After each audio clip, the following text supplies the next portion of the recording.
This is an ABC News special report. Now reporting, David Muir. Tonight, the breaking news right here, Artemis II returning to Earth. 4 astronauts in the final moments of their historic journey around the moon and back. And now the 13 crucial minutes set to play out just moments from now. ABC News live coverage starts right now. Good day from ABC Space Headquarters in New York. 10, 9. We choose to go to the moon in this decade and do the other thing. 4, 3. Not because they are easy. 1, 0. But because they are hard. Liftoff. Artemis II. Bound for the moon. This is a new frontier. There is nothing normal about this. Sending 4 humans 250,000 miles away is a Herculean effort. Artemis II, the historic mission to the moon. The 4 astronauts making history, flying further from Earth than any humans before them. Today, for all humanity, you're pushing beyond that frontier. We choose this moment to challenge this generation and the next to make sure this record is not long-lived. History being made, beginning to see parts of the far side of the moon. It is absolutely spectacular. We can actually see the moon and Earth at the same time right now. Just absolutely phenomenal. You guys look great. And now, 4 astronauts coming home.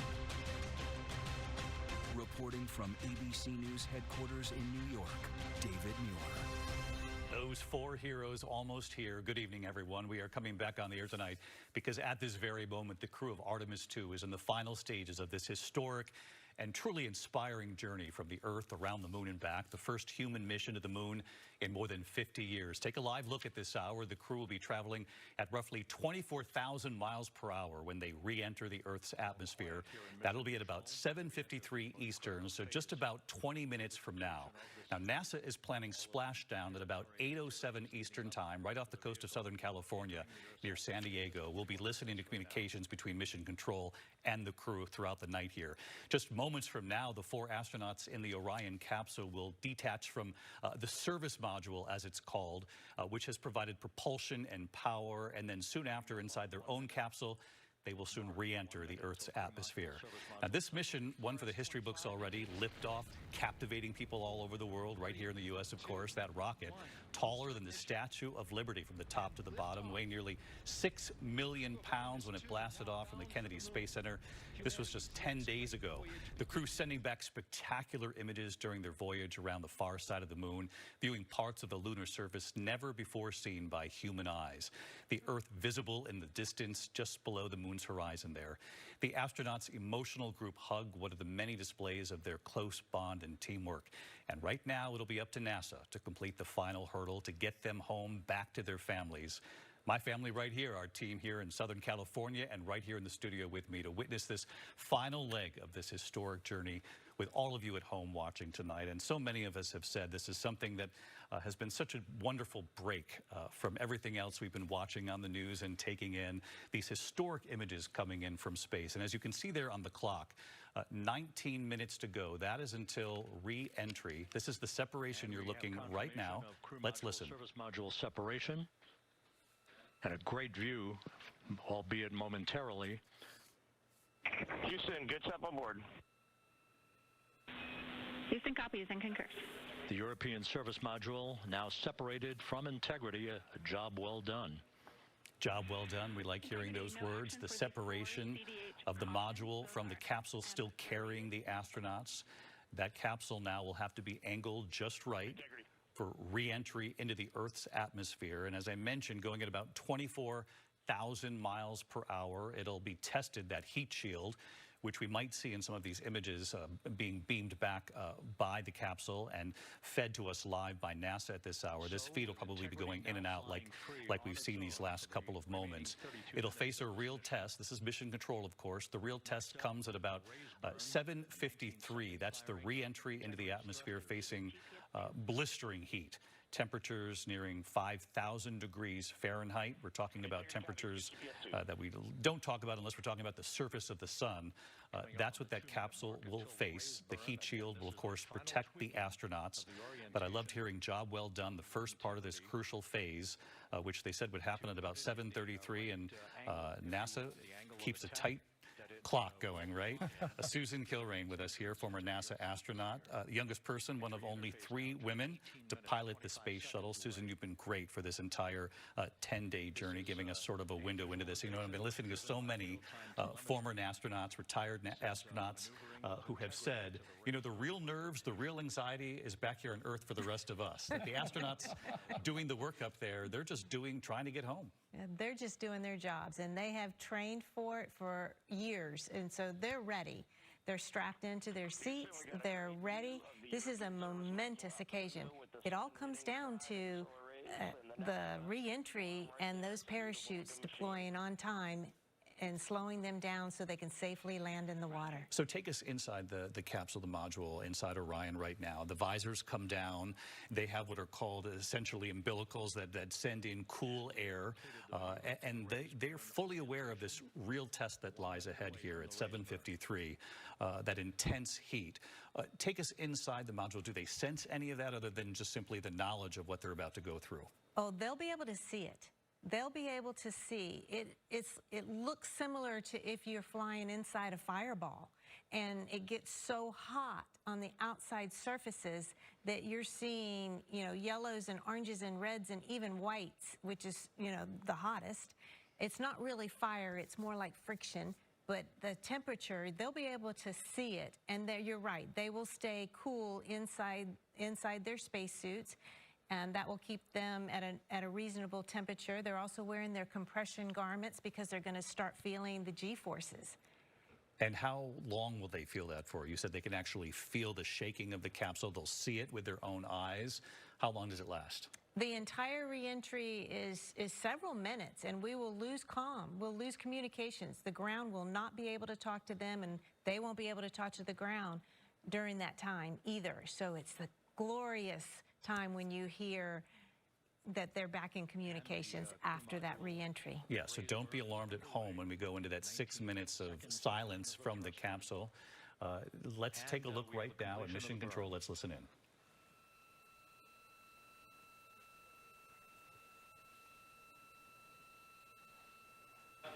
They're, of course, in contact with the astronauts. Job well done with the module. Integrity. Coming Good. apart. Let's CM listen. rays burn. Your flight path angle is within limits. The rays burn. You can see there the clock in the corner. 15 minutes now until re-entry. Integrity copies. Looks good on board, Jackie. It's really incredible. So the final maneuver is now complete. Our trajectory for a splashdown in the Pacific 29 minutes from now is set and will not be amended any further. And we have the right angle of attack to mitigate any excessive heat loads on the vehicle during entry interface. Integrity Houston, a heads up about comm coverage. When you perform the 180 roll, for the first minute or so in that attitude, we expect about a minute LOS. So just to let you know what's just happened is that final turn of the capsule to make sure it hits re-entry at precisely the right angle.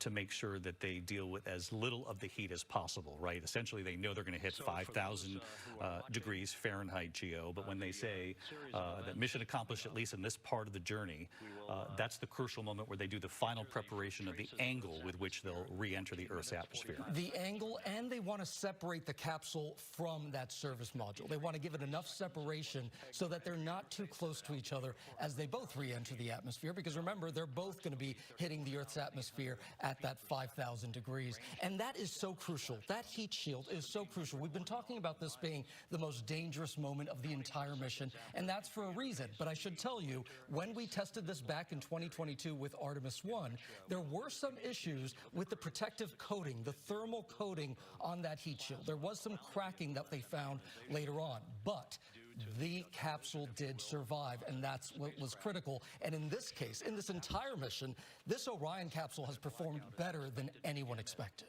And NASA has repeatedly said that they are confident. They did a number of tests significant testing, in fact, after the previous mission to make sure that that heat shield could withstand what we're about to witness here. Exactly right, because that is exactly what you don't want. You don't want anything chipping away. You don't want anything cracking, because what was happening was that basically that heat was building up under that protective coating, and it was cracking that. So you don't want anything that could endanger this crew.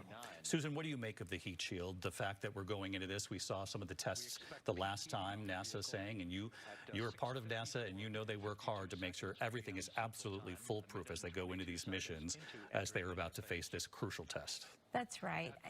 They would not have sent these 4 astronauts and this mission if they weren't 100% confident that the heat shield could withstand these temperatures for that amount of time.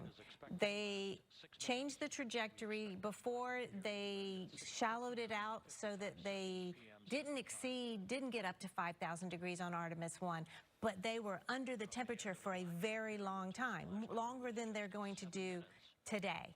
So they'll get up to 5,000 degrees, but the length of time they'll experience it will be much shorter. It's really fascinating, Susan, how you describe. They'll see flashes of red and even the white, which signals the warmest of the fire and the flames. They go into a communications blackout, as you say, because of the plasma and the heat, but that is expected. Don't be alarmed again at home for those 6 minutes or so when we won't hear from the astronauts. We're going to keep an ear very close to what we're hearing from Mission Control, but I wanted to show you at home what we've been talking about. This is one of the most critical components of the Orion capsules, the heat shield, protecting the astronauts during re-entry. Set Orion's course for re-entry to try to ensure that the shield spends as little time as possible in that extreme heat.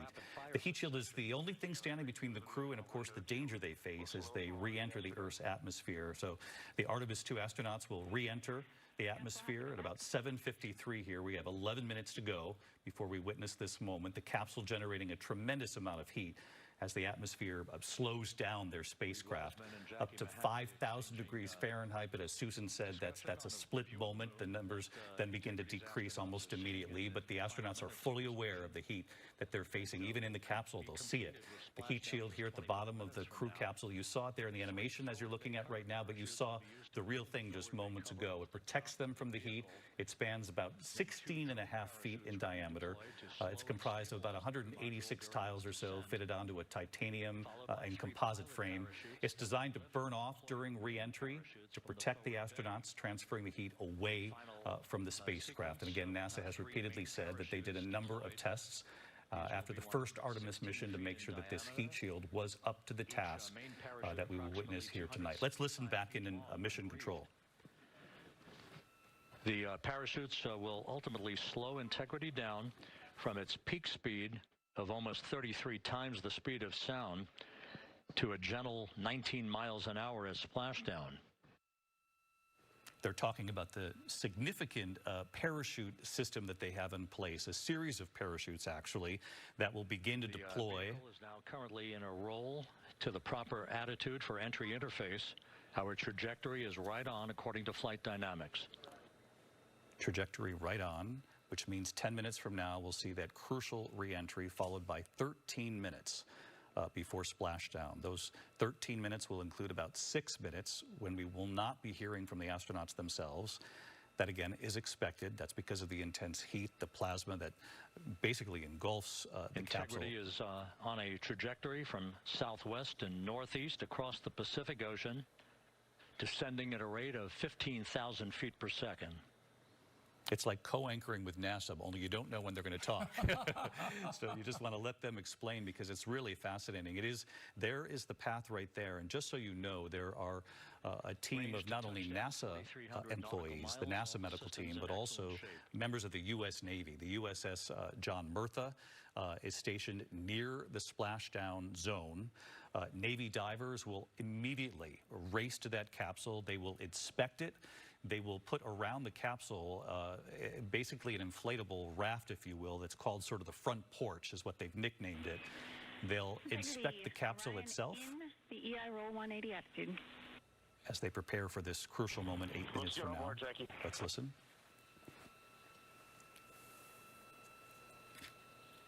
This view out of one of Integrity's windows. We had a call for 3 good barrows. Those are barometric pressure sensors that feed altitude and rate of descent information to Integrity's computers that will trigger the parachute deployment sequence. We are less than 9 minutes away from entry interface, 22 minutes from splashdown.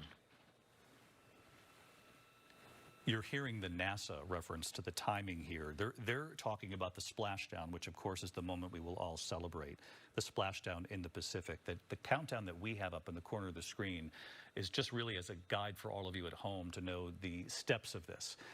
The next crucial step is about 7 minutes from now. It's coming up very shortly, 7 minutes, 45 seconds or so until this crucial re-entry. The weather conditions remain traveling about 24,000 miles an hour. You can see the reflection, if you will, of one of the crew members in the screen there. Susan had told us before they'll be able to see the heat as they pass through it. It's extraordinary to think that they'll be traveling as fast as 24,000 miles an hour when they hit that moment, 32 times the speed of sound, 45 times faster than a commercial airliner.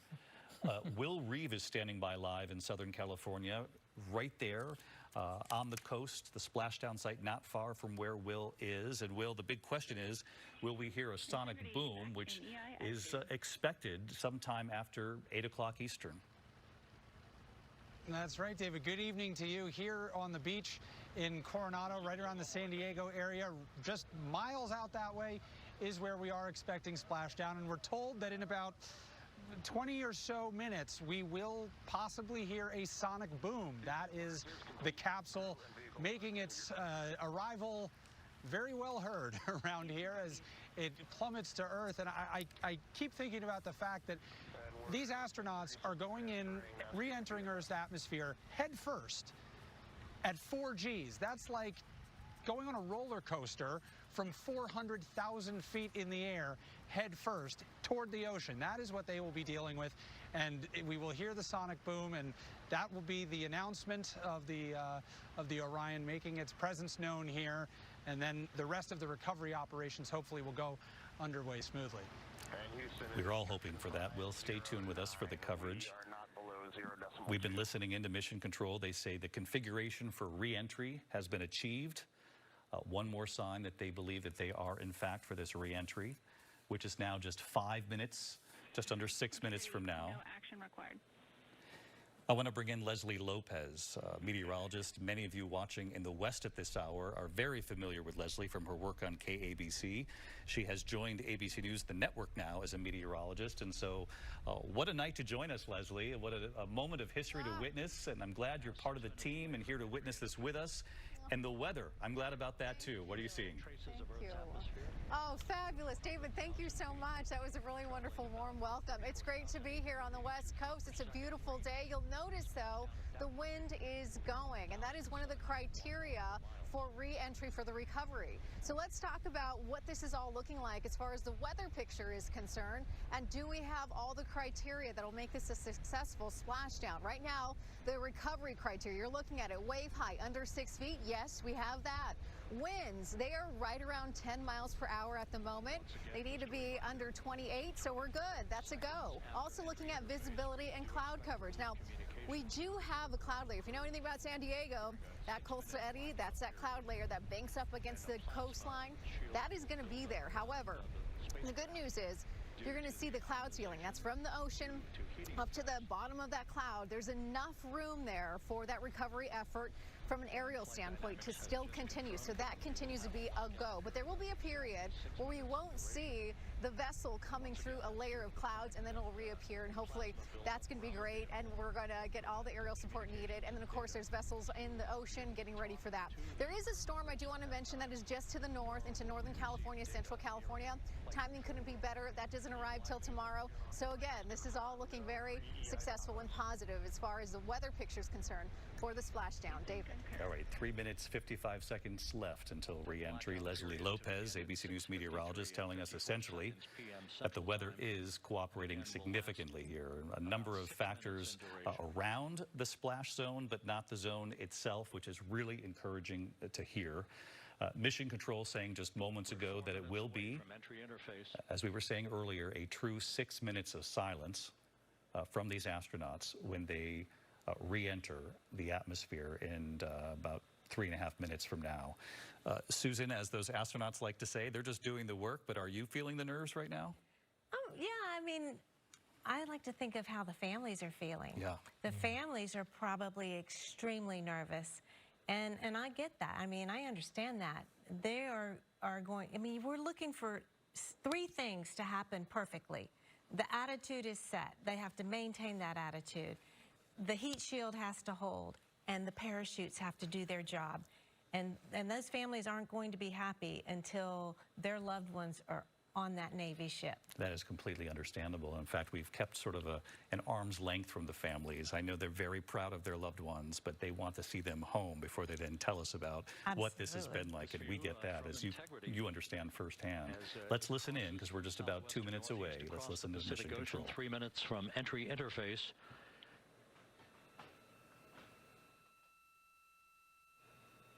"16.5 minutes till splashdown." So 2 minutes to re-entry, 16 minutes until splashdown. The USS John P. Murtha and the recovery team is on station and in position, as are the airborne imagery assets that we hope to receive imagery from as Artemis enters the Earth's atmosphere and through parachute deployment.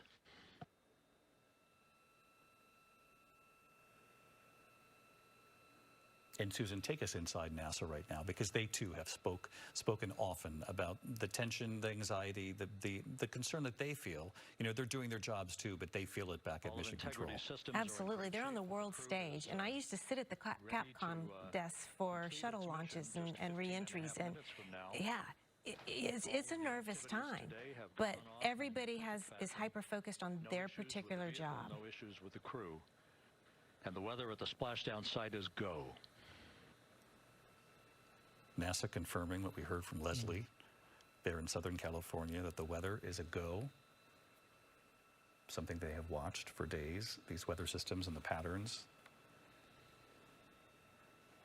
It is a go for splashdown. We're about 1 minute away from re-entry. And again, we've mentioned it here, but for those of you just joining us, this is ABC News live coverage of Artemis II returning from its historic journey around the moon and back. Coming up on 1 minute until entry interface. You know, the launch 10 days ago is also high anxiety.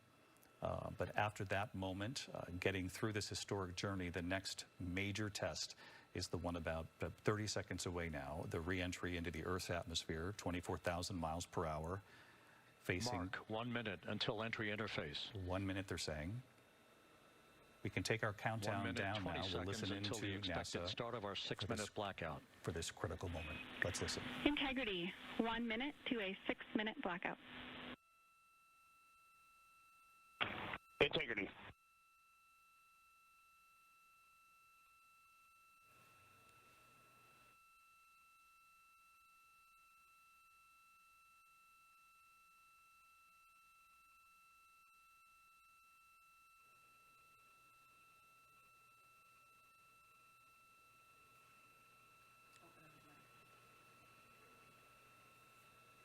Again, the re-entry at any moment.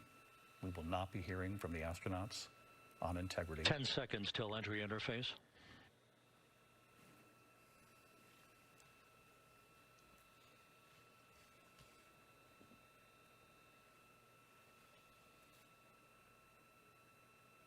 And we have crossed the threshold, now entering the Earth's atmosphere. We're at 400,000 feet, traveling 34,800 feet per second.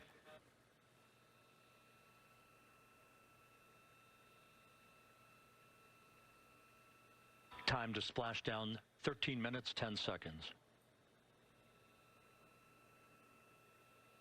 This is incredible to witness. And Susan, I gather that's some of the heat right there. Yes, that's the plasma. The plasma and the heat surrounding this capsule. And as predicted, we've entered our communications blackout. Is what leads to the blackout. This will be a 6-minute blackout period.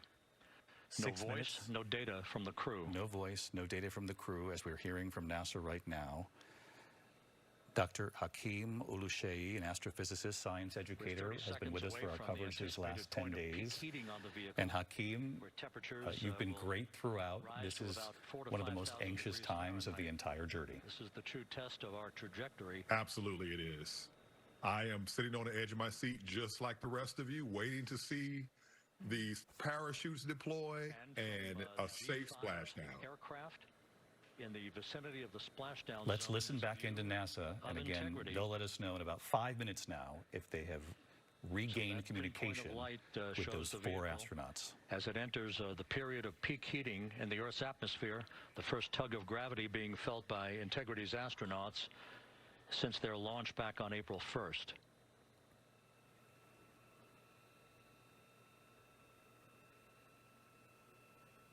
And of course, we are thinking of the families of pilot Victor Glover, mission pilot, Reed Weissman, the commander. 4.5 minutes until the end of the blackout period. Christina Cook, 4.5 minutes to go until we hear from them again. Time Jeremy to Hansen. Splashdown, 11 minutes, 33 seconds. Of course, the Canadian astronaut. Everyone on board making history in their own way. The first Canadian to join them in a mission to the moon. This is the first time in many decades since the Apollo missions that we have sent humans back to the moon, and they made their own history, traveling farther than any astronauts who went before them, going to the far side of the moon and seeing with human eyes parts of the moon that have never been seen before, and sending back messages of hope and those extraordinary images. They have talked during their press conferences The about landing and support officer reports that the P-3 has acquisition on Integrity. About the importance of coming home. It was Victor Glover himself who said, 3.5 minutes left in this blackout period. There you see it.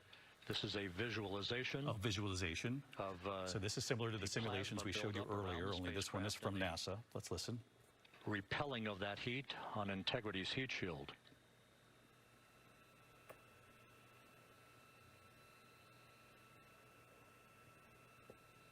I was saying Victor Glover, the mission pilot, was asked, what is he most looking forward to? And he said, Splashdown. And who could argue with that? He also talked about this being like riding a fireball through the atmosphere, this incredible moment. And this visualization from NASA helps to explain this, why there would be a blackout during this period of time. The families of all of these astronauts. Flight Dynamics reports that airborne assets in the vicinity of the splashdown zone do have a visual on Integrity. Still 2 minutes and 40 seconds left in our blackout period. Time to splashdown, 9 minutes, 35 seconds. 9 minutes until splashdown. Let's keep this visualization, but if we could add, Dave, our director in the control room, Trevor Ault, who is at a watch party at the San Diego Air and Space Museum. And Trevor, I gather the nerves can be felt in that room right now. Absolutely, David, and what we are seeing is basically every single checkpoint that's being hit is being met with thunderous applause. You can hear a smattering right now. That's been happening continuously, 30 seconds after 30 seconds after 30 seconds after. And what we've been seeing are generations of families experiencing something that many of these people have never experienced before. I talked with one man here, an 86-year-old grandfather. He said he remembers watching the very first space launches. He remembers the Apollo flights. He remembers those first lunar missions. It inspired him to become a pilot and an engineer. Now, after 45 years of his own flight, he's retired. He is back here tonight with his grandchildren watching Artemis. And then at the same time, we're hearing from young people. There's two people behind me here, Lena, Olivia. These are students at UC San Diego who told me that they can't believe, when they learned about Artemis, they said, I can't believe it's happening in real life and not in the movies. That's how long it has been. What we've been hearing from family after family is that this is something that feels like a previous America would accomplish. Now, of course, we're in that tight window. Will it land safely? And of course, we know everyone's waiting on bated breath, but they are optimistic, David. No question about that. A lot of optimism and a lot of prayers across this country tonight as we watch and wait for Artemis II to emerge in communication. We're standing by for communications from the crew. We should be out of the blackout period less than a minute from now. All right, let's listen. Less than a minute here to see if we can regain communications with the 4 astronauts on board, Victor Glover, Reed Weissman, Christina Cook, and Jeremy Hansen.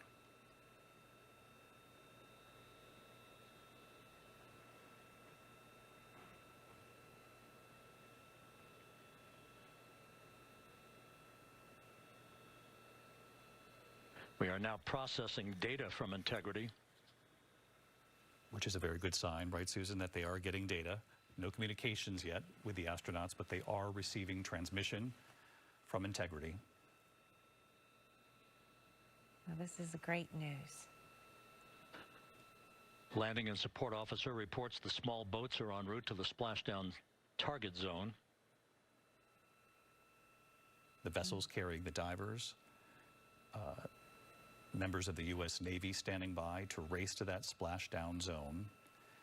And Susan, tell us what we're looking at right here. It's the visual. It's the camera view of the reentry. It's no longer a visualization. And, you know, it looks healthy. Well, they mentioned 6 minutes. We knew they would be 6 excruciating minutes, particularly. Passing through 150,000 feet, our trajectory is perfect. We're getting intermittent views of Integrity. Still waiting to establish voice communication.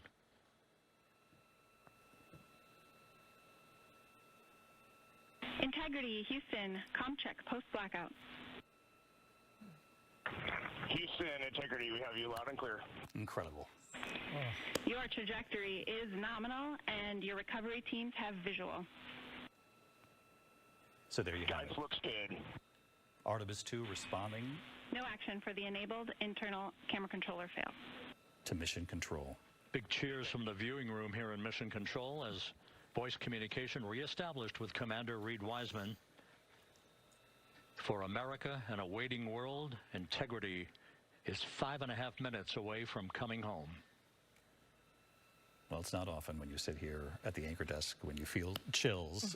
This is certainly one of them. History being made tonight, Artemis II, the first Passing mission 100,000 feet now. in many decades taking humans back to the moon. In fact, they went farther than Range to splashdown 19 nautical miles. 19 nautical miles until splashdown. We were expecting it at about 8:06 or so Eastern time, 8:07 perhaps. So just about 5 minutes from now. They mentioned those divers are already en route. They clearly know where, certainly the Integrity, impact to the camera controller fail is no Cab 1 views of the chutes. we were expecting, hoping that we might get a view of some of these parachutes, though we're not entirely sure we We're will. processing good data through the GPS system. A good view of Integrity. Time to splashdown 4.5 minutes. 4.5 minutes to splashdown. There's an elaborate sequence of parachutes here. The first deployed at around... And a view of Integrity from the WB-57. There you go. Yeah. We're at 50,000 feet. At around 22,000 feet, you'll see the first parachutes here. Part of this sequence of chutes. I saw some movement right there. Was that a... There it is. You can see a flash of something. Not entirely sure yet. it's one of the Pyros chutes are yet. armed for forward bay cover jettison. A flicker of something just above. Here, you're going to see the jettison and then the drogue chutes.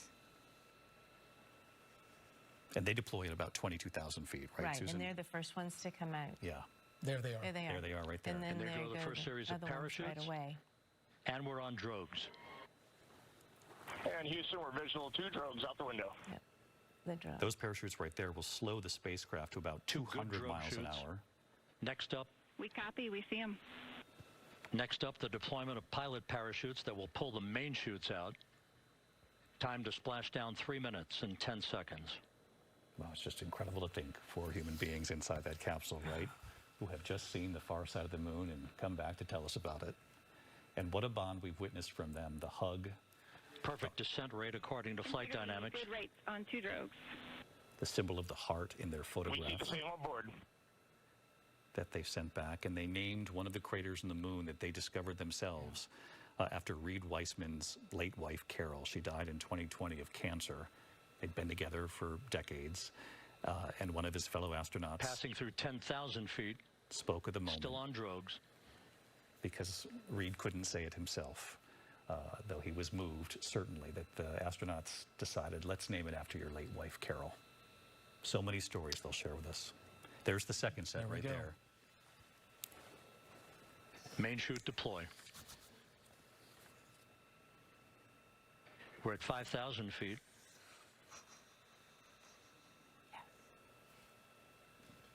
The crew search and recovery beacon has been activated on Integrity. The search and recovery beacon activated for those Navy divers who are now racing to the site. Good 3 main chutes, good reefing, good descent rate. Good rates, and we see 3 good-looking parachutes. This is picture perfect.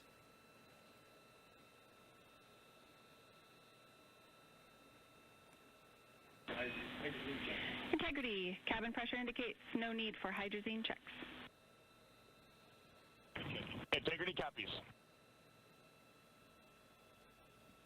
This is a perfect descent for Integrity. Its crew sounding hail and hearty on board. Glad to hear it. Time to splashdown, 1 minute, 15 seconds. 1 minute, 15 seconds until splashdown in the Pacific Ocean off of San Diego. The USS John Murtha is in the region. Navy divers will race to the craft. They will deploy that inflatable around the capsule. Integrity about to complete a journey spanning 694,481 miles from its launch from the Kennedy Space Center back on April 1st, and a trip around the moon. I mean, these are words you have not heard in decades in this country. There are a lot of viewers watching tonight who remember this from the Apollo mission, several of them, those missions, but of course, a whole younger generation witnessing something that they've only read about in the history books.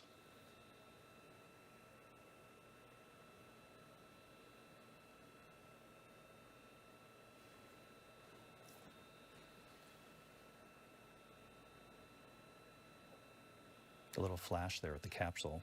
Passing through 1,000 feet.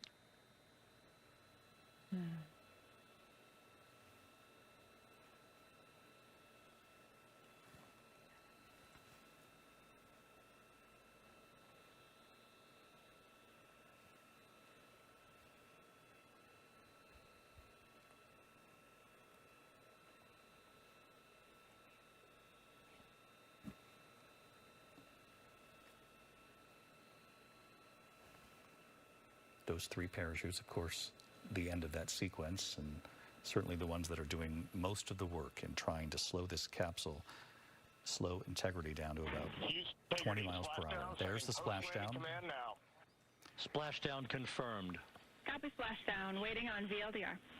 Splashdown confirmed at 7:07 p.m. Central Time, 5:07 p.m. Pacific Time. Which, by the way, is exactly when NASA said it would happen, 7 minutes past the hour. A new chapter of the exploration of our celestial neighbor is complete. Integrity's astronauts back on Earth. Back on Earth, in the Pacific. The divers will get there. They will look at the outside of Integrity to make sure. And the landing and support officer reports the vehicle is stable 1. Stable, there you go. We still will be deploying the crew module uprighting system to maintain that orientation. A perfect bullseye splashdown for Integrity and its 4 astronauts.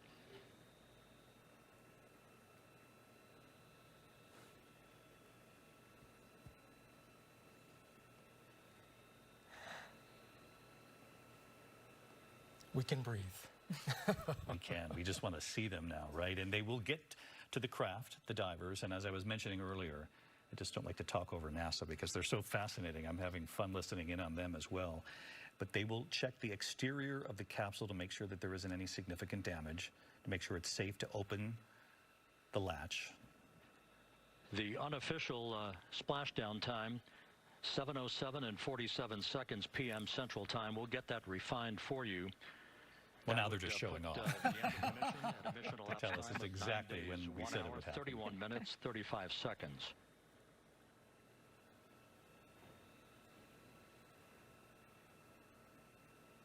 There will be an initial check. And we're configuring for very low data rate. They will initially check to make sure that all of the astronauts are feeling okay. And then they're going to take... splashdown occurring.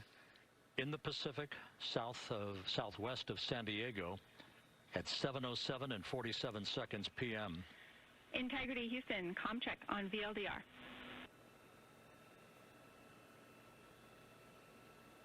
Houston, we have you loud and clear on VLDR. How else? We have you see the the same. fast We'll meet boats you over in post making their landing. way to Integrity. Perfect communications established.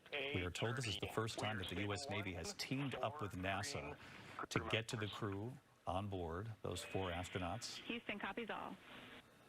3 Americans, 1 Canadian. 4 green crew members. That is not their complexion. That is the fact that they're in great condition. That's what that means. So stable 1, upright. The crew module uprighting system is being deployed. The 5 airbags being inflated through helium to maintain the upright configuration for the vehicle. This was a textbook entry and a textbook touchdown for Integrity. Reed Wiseman, Victor Glover, Christina Cook, and Jeremy Hansen back on Earth after a journey around the moon. Yeah, that's going to be impressive at the Thanksgiving dinner to be able to say, we were the ones up there. We know that standing by are 2 Navy MH-60 helicopters. They actually have cameras on them. We're getting some of these images from those helicopters. They're going to be carrying them to the nearby ship, the USS Mirtha, which is waiting. They're going to put 2 of the astronauts on each helicopter. And I believe Christina Cook is going to be the first to emerge. Do we know who will emerge from the capsule? Christina Cook is first. Yeah. She'll be first, which seems appropriate.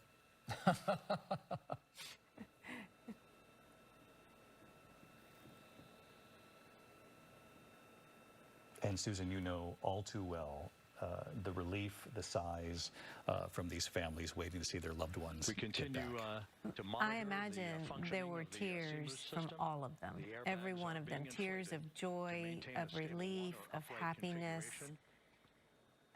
They must have held their breath for the last 30 minutes. Overhead. Reed Wiseman reporting 4 green crew members, meaning they're all in excellent shape. Who knew that green crew members is code for excellent shape? Usually when you see someone green, although I wouldn't be surprised if they did look a little green after what they've just been through. But that's not what it means. It simply means they are in great shape. The diver's reaching. Star beacon is lifted. in 406, and we're powering the radio now. Go ahead. We see the beacon on. However, the recovery team is not seeing the signal. Your SAR radio uses the same antenna, so you may run into trouble with the radio. Okay, copy. And we are also powering up. So we're about to witness an extraordinary moment where we will see the hatch lifted, and then the astronauts, again, as I mentioned, will be checked for a quick medical evaluation before something far more extensive on board the USS Mirtha. As the crew continues its post-splashdown, they'll be taken away by those 2 helicopters on board. Reed Wiseman once again reporting that all 4 crew members are in excellent shape. And we have 5 inflated airbags to maintain an upright configuration. I want to bring in Dr. Orion Anderson. He's an emergency medicine physician trained in aerospace engineering.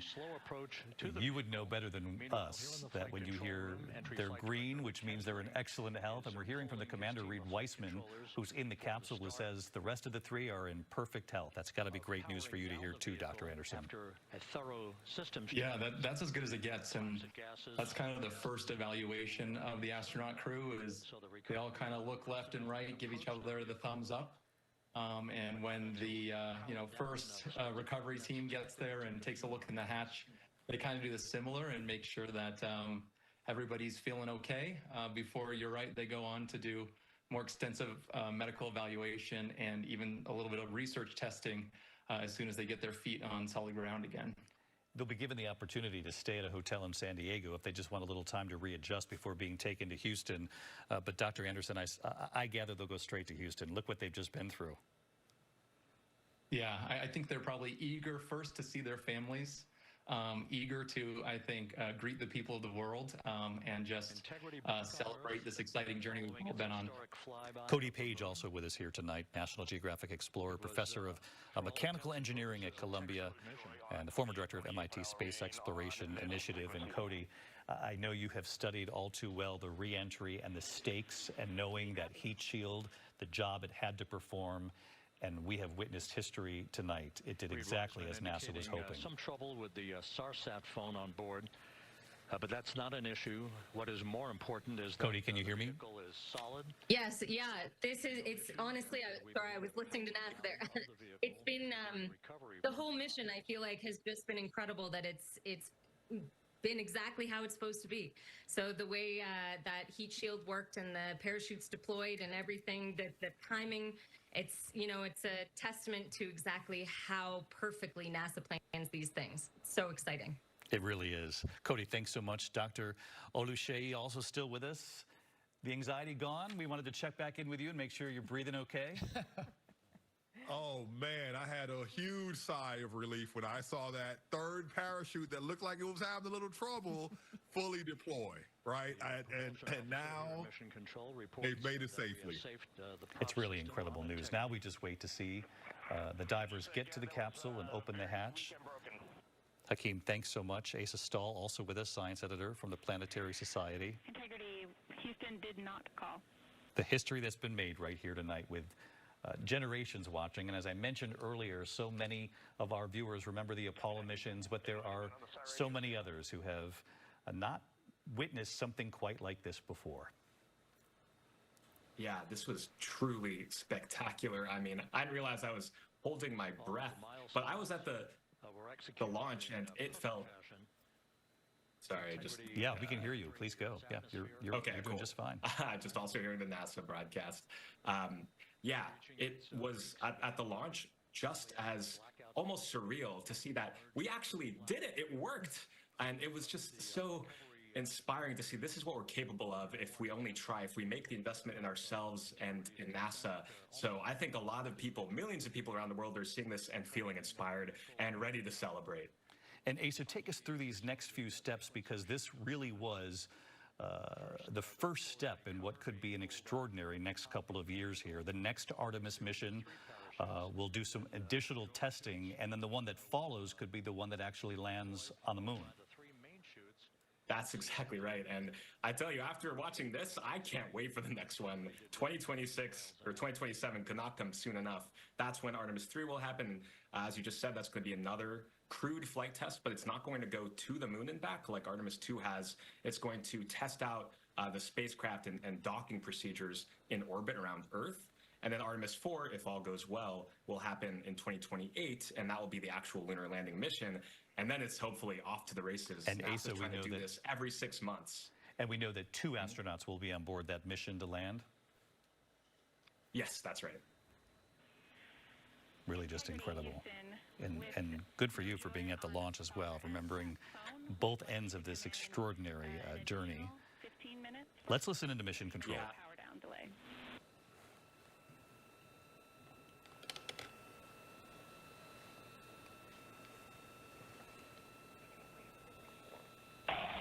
All right, Jackie, we have selected T/D+30. No joy on SAR radio or sat phone. And stand by, we have the master diver on SAR radio. Please hold comms. Hey, Lily. Excuse me. Hey, Jackie, we just got the master diver on SAR.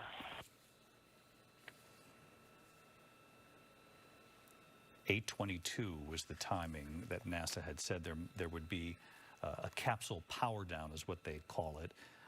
There is some word that power down might be somewhat delayed here, but you can see those teams. Good view of one of the fast boats. There you go. Integrity, Houston. If you are happy with your comm with Master Diver, you can go back to the 15-minute power down. One of the fast boats circling Integrity right now. Okay, stand by. Yeah, we'll confirm here in a second. They were able to get there quickly. The crew on board Integrity coordinating with the flight control team in Houston here in Mission Control on the timing of the power down of the vehicle, which will be the precursor to the recovery teams approaching the spacecraft. There are no issues with integrity. We've had a bit of broken capability in establishing a SARSAT or satellite phone communications capability between the crew on board Integrity and the recovery team. That will get sorted out here shortly. Yeah, blame it on the satellite phone. There's plenty of cooling because on everything board else was Integrity. picture perfect here. So there's if no you're rush wondering to how begin these the dive power teams down. are able to get here so quickly, it's because the USS Bertha, the amphibious naval ship, was just about 1.5 miles from the splashdown point. Will Reeve standing by in Southern California. And, Will, I'm not sure if you heard the sonic boom, but off in a distance in the ocean there, this is picture perfect. Yeah, David, there's a lot of folks out here at the beach who were hoping to hear the sonic boom. They kept coming by asking us if they were going to see the splashdown or hear it, and unfortunately, no dice. But everybody knows that out there, the crew safely splashed down and that the rest of the protocols are happening as they should be, every precaution being taken, every item on the checklist being taken care of, and a sense of excitement here in San Diego. This feels like these astronauts who went further than anyone has ever traveled before in the history of mankind, they returned here to Southern California. People are pretty excited about that here, even if they didn't hear the sonic boom. We were looking forward to that. Maybe next mission. Maybe the next mission. There are going to be a couple more Artemis missions now that this one has been successful. You can see the teams in the water there, just off the coast of San Diego. And as Will was saying, there's a lot of pride there in San Diego that they've been part of this history. Recovery teams are going to secure some lines here. They're waiting for the power down before they can get any closer to the capsule.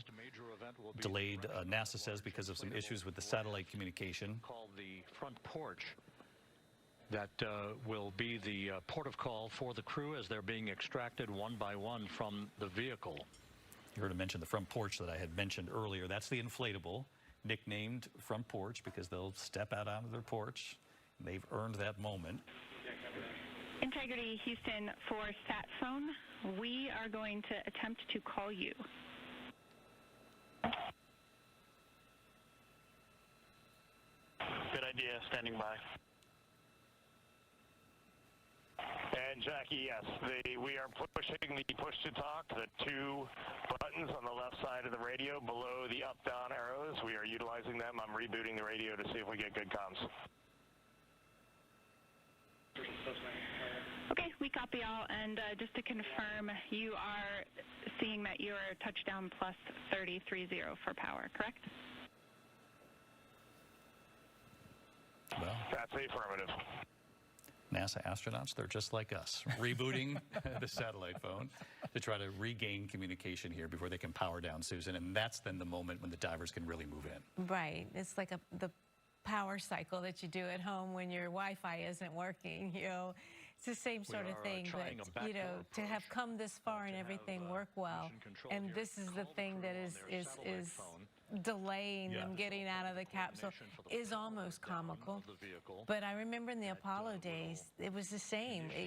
Once the splashdown, any number of things could still go wrong. So, like I said, the families aren't going to breathe until they're out of the capsule and on the ship. Which will happen soon. The large inflatable raft.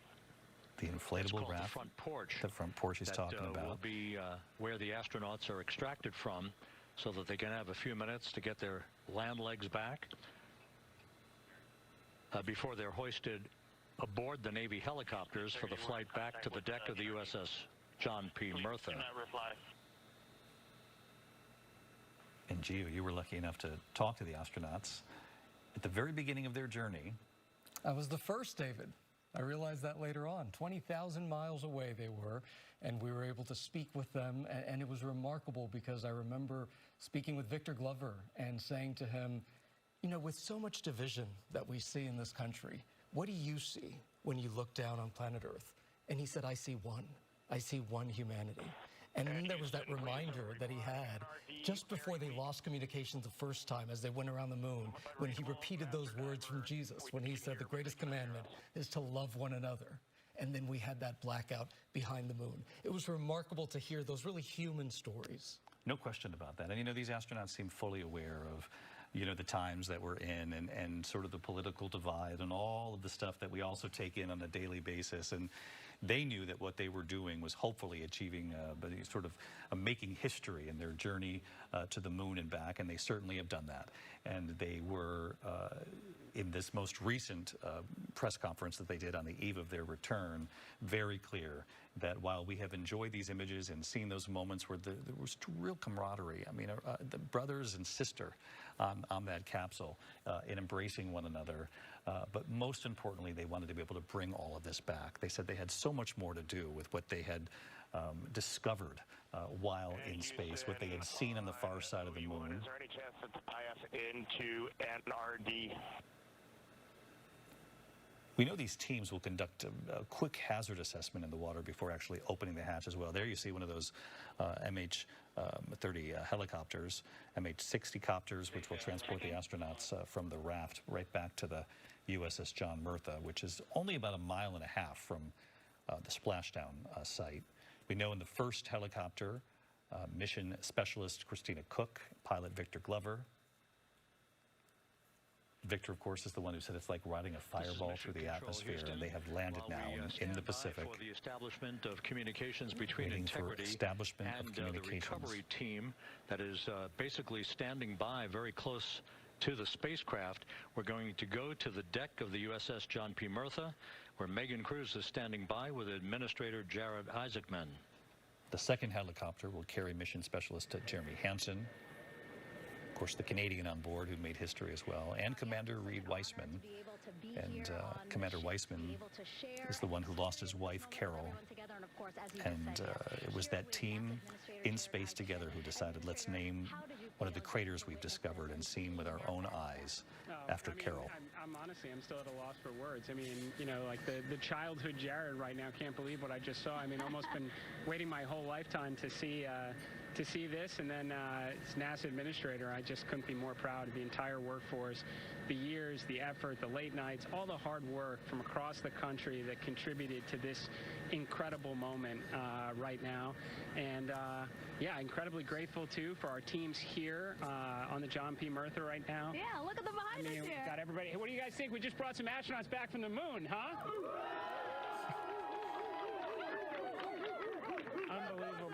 Thank you. Yeah, so grateful to the Navy, the sailors that are here, the NASA teams. I mean, this is a joint effort that's on their way right now. These recovery forces are getting out to our Orion spacecraft, to Integrity, to get our astronauts back on the ship safely. That's the team at NASA celebrating their history being made as they should, as we await for communication between the dive teams and Integrity right there in the water. Well, I'll tell you, I think about the crew members that we've all had an opportunity to observe over the last 10 days, right? I mean, they're absolutely professional astronauts. I mean, wonderful communicators, almost poets. But then I think these were the ambassadors from humanity to the stars that we sent out there right now. And I can't imagine a better crew than the Artemis II crew that just completed a perfect mission right now. So, yes, it's a huge moment for everybody, right? I mean, we are back in the business of sending astronauts to the moon, bringing them back safely, and to set up for a series more. I mean, this is not a once-in-a-lifetime, which you hear sometimes around here. It's like, this was a once-in-a-lifetime. No, it's not. This is just the beginning. We are going to get back into doing this with frequency, sending missions to the moon until we land on it in 2028 and start building our base. I love that. He said that we are back in the business of traveling to the moon. Just a few moments left for this special report. And Susan, I just wanted your thoughts. I love that he said they were ambassadors of humanity, going to the moon and back, and now they've come back and they've really taught us all, reminded us all what unity really looks like. Yes, they have done the incredible, and their lives have changed forever because they will forever be ambassadors for humanity. Well, Susan, thank you so much for being here, former NASA astronaut yourself. We are going to come back on the air when we do see those astronauts for the first time. I look forward to showing you that moment. In the meantime, we'll go back to regular programming. I'm David Muir here in New York. We'll see you shortly to see the astronauts. Good night. And here we go. 10, 2, 1, and liftoff. The crew of Artemis II now bound for the moon. Welcome on board the Integrity spacecraft. It is just absolutely phenomenal. confirmation of crew module, service module separation. Integrity, good. CM raise burn. Your flight path angle is within limits. And we have crossed the threshold, now entering the Earth's atmosphere. Main chute deployed.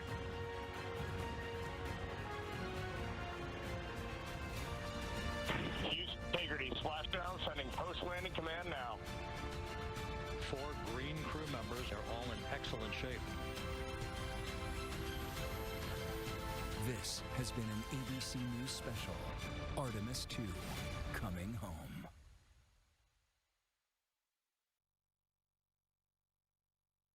Of countries, all of our allies and partners coming together saying we are committed to this effort, we are returning to the moon, we're doing it to stay, we are building that enduring presence, we are going to master the skills on the surface of the moon so someday we can undertake missions to Mars. It's just an incredibly exciting time, and we're not going at it alone. We're bringing everybody along with us. Absolutely. And speaking of everyone, one more time, we're going to ask the crew here, you guys ready to land on the moon? Awesome. I love that. Okay, well, thank you so much, Administrator. Appreciate you being here. We're, of course, going to stay on to watch the crew get extracted from Orion, so stay tuned, and we'll see you back here shortly.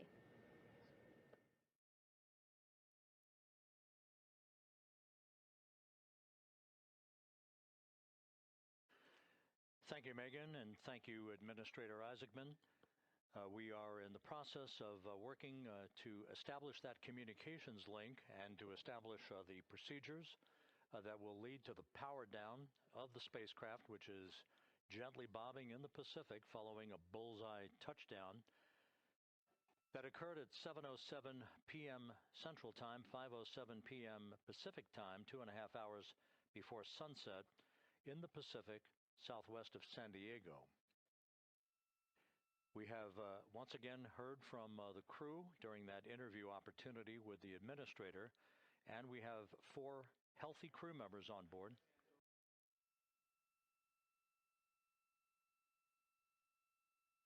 We now have confirmation that the vehicle has been powered down as per the procedures. So we have vehicle powered down, and the flight control team here in Houston, Flight Director Rick Henfling, has handed over mission authority to the Exploration Ground Systems team out in the Pacific. Now, we will physically not get off console with this team until the crew has been extracted into the front porch, that inflatable raft that will be erected along the side hatch of Integrity. So we're standing by for that in the next step in the recovery procedures. But everything is in great shape, and we have 4 healthy crew members on board the vehicle.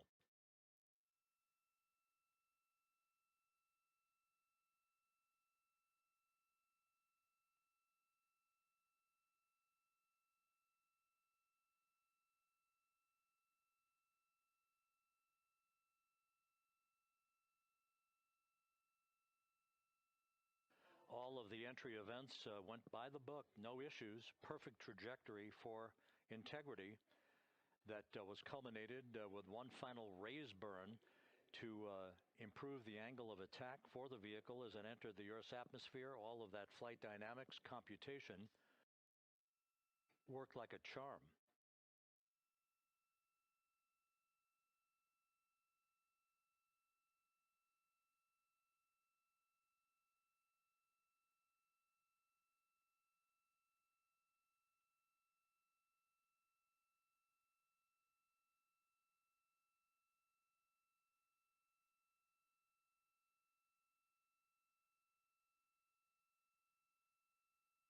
So we are standing by for the recovery team to approach Integrity and begin the process of erecting that inflatable raft called the front porch, which will see the crew members be extracted from the hatch of Orion into that inflatable raft before they're hoisted aboard 2 Navy helicopters in a variety of different configurations. Each crew member will be hoisted in sequential fashion, in alternating fashion, 2 crew members for each helicopter before they turn around to head back to the John P. Murtha. Once on the deck of the ship, they'll be brought into medical bay for comprehensive medical exams. But Reed Wiseman has reported several times that the crew is in excellent shape.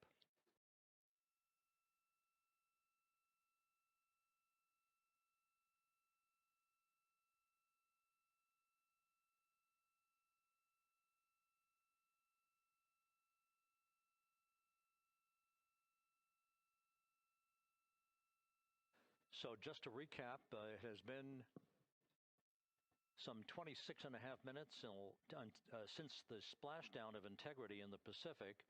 The vehicle is in excellent shape. It performed like a champ all the way down through the Earth's atmosphere. All of the vehicle functions were checked off in excellent trip hammer fashion. The parachutes all deployed as planned.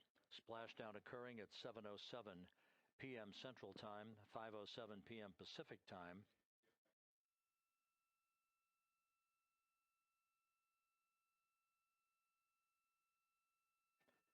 And after a bit of a tussle to try to establish a communications link with the recovery team, we were finally able to run through the procedures for the powering down of the vehicle.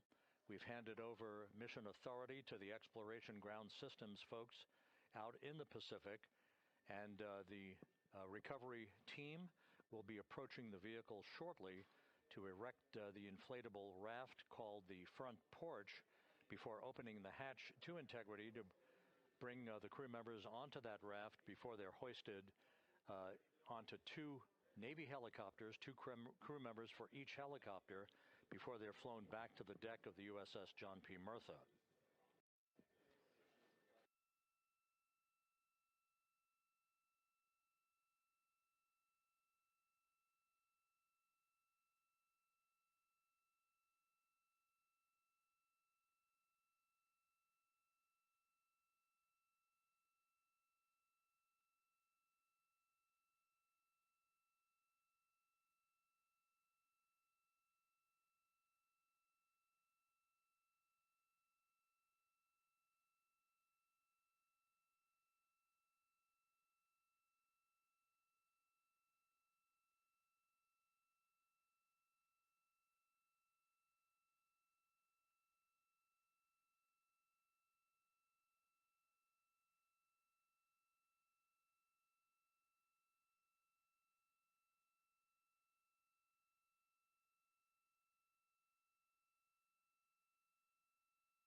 This is Mission Control Houston.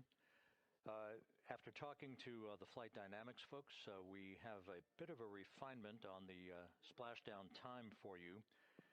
Their computation shows a splashdown time of 7:07 and 27 seconds p.m. Central Time, 7:07 and 27 seconds p.m. Central Time.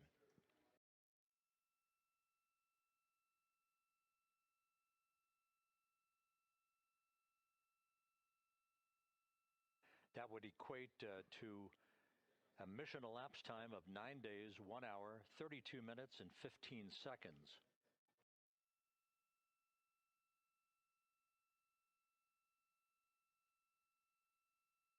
Once again, from Flight Dynamics, a splashdown time of 7:07 and 27 seconds p.m. Central Time. That would equate to a mission elapsed time of 9 days, 1 hour, 32 minutes, and 15 seconds.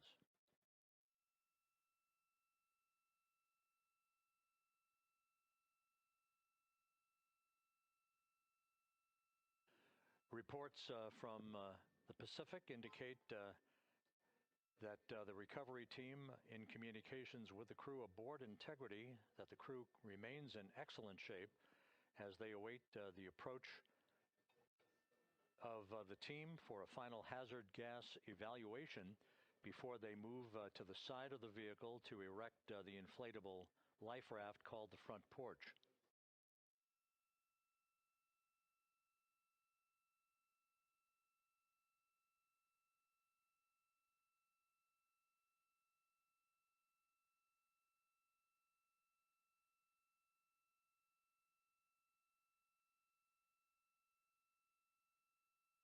Again, no issues with Integrity. The vehicle is powered down. All of its systems are now safed.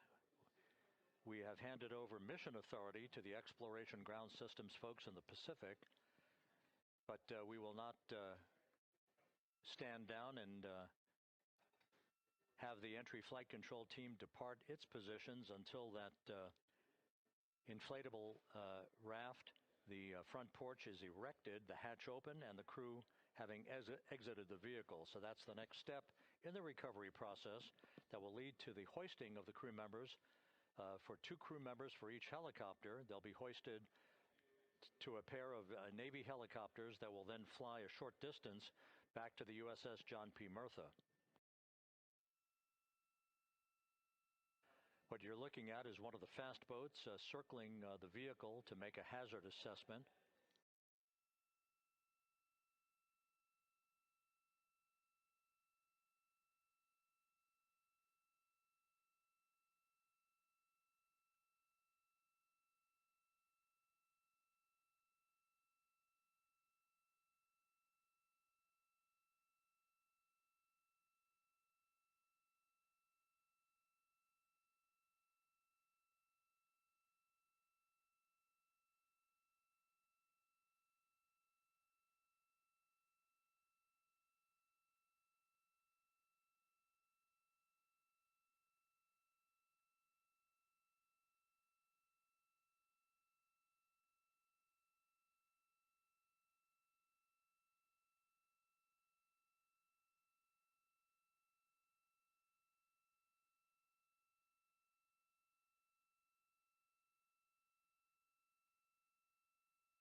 This is Mission Control Houston. Once again, you're watching the initiation of the recovery of the Artemis crew aboard Integrity.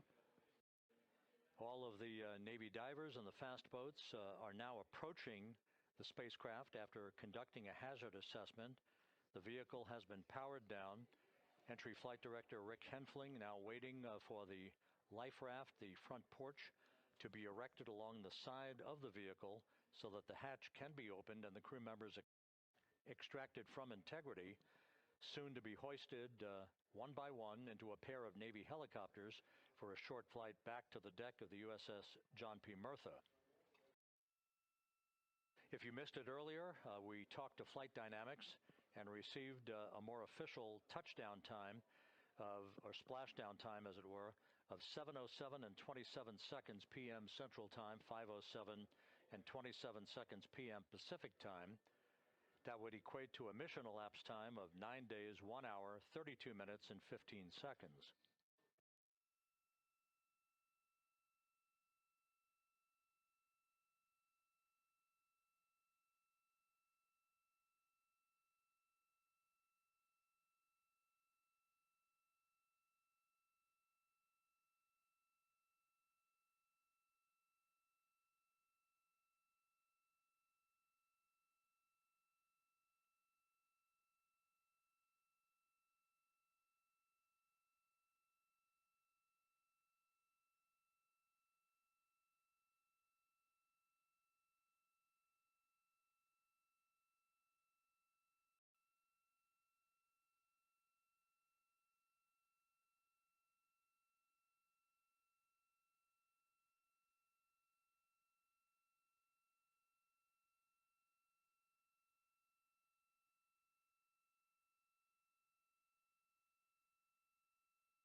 Continuing to get excellent views from the imagery assets out at sea in the Pacific of Integrity. We continue to get good reports from the landing and support officer, who's in contact with the recovery team, that the crew is in excellent shape, no issues. They're just currently biding their time, waiting for the front porch to be erected. We have no hazardous hazard gases and no hazardous situation with the vehicle. It performed perfectly all the way down from entry interface to its splashdown in the Pacific at 7:07 and 27 seconds p.m. Central Time. And as you can see, the first phalanx of recovery personnel now pulling up alongside of Integrity.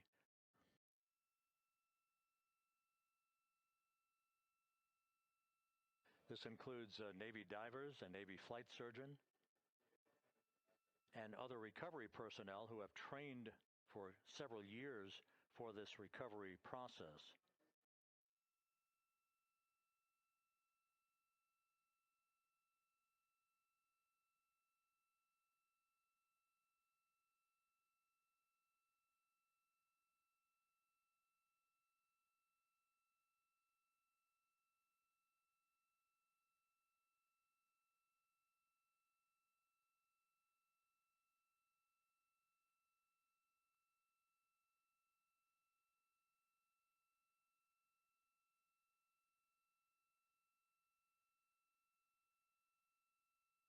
this hour, some 41 minutes following splashdown, the vehicle has been powered down. There's no hazardous gas emanating from the vehicle. That's why the first team of recovery personnel has been able to pull alongside Integrity. And the reports continue to come in that the 4 astronauts are in excellent shape.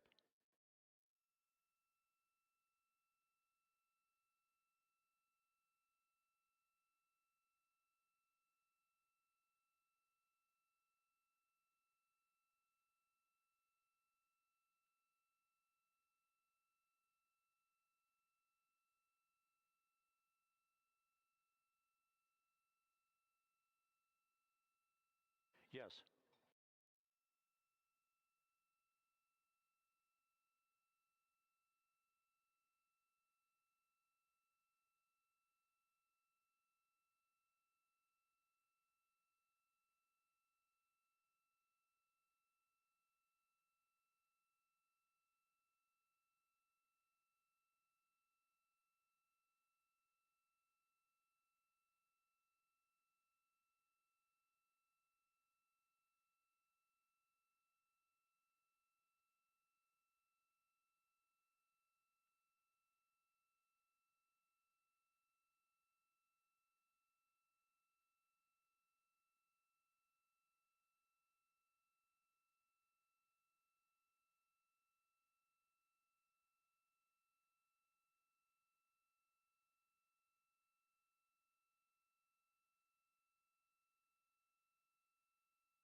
This is Mission Control Houston, continuing to watch the initiation of the recovery of Integrity's astronauts.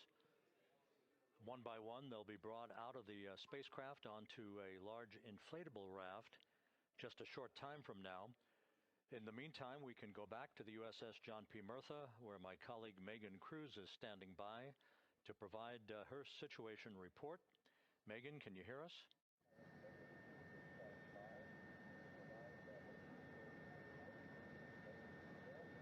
Hey, Rob. Yes, I can hear you. Thank you. Yeah, we're back here on the bow of the recovery ship where there are still plenty of people peering out into the water. We are not very far from the action everyone is seeing on their screen now. The Orion spacecraft, Integrity, in the ocean, surrounded by a number of recovery boats.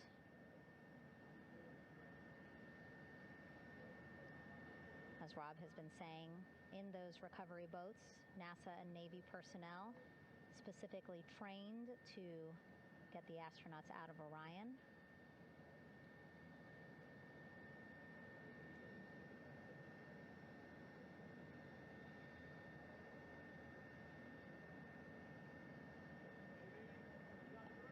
In some of our wide shots, you can probably see that there are 6 boats out in the water. More than 40 people out in the water right now on those boats.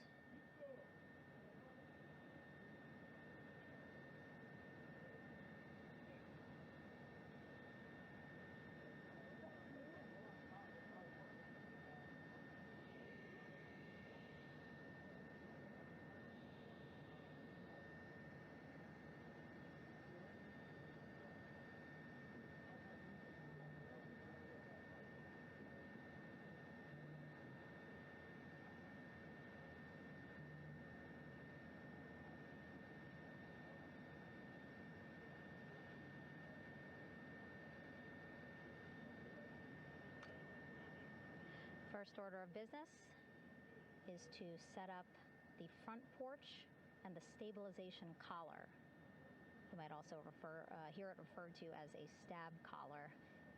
Basically just to make sure that Orion stays upright, doesn't sway in the water too much, again, to make it easier for recovery forces to get the astronauts out.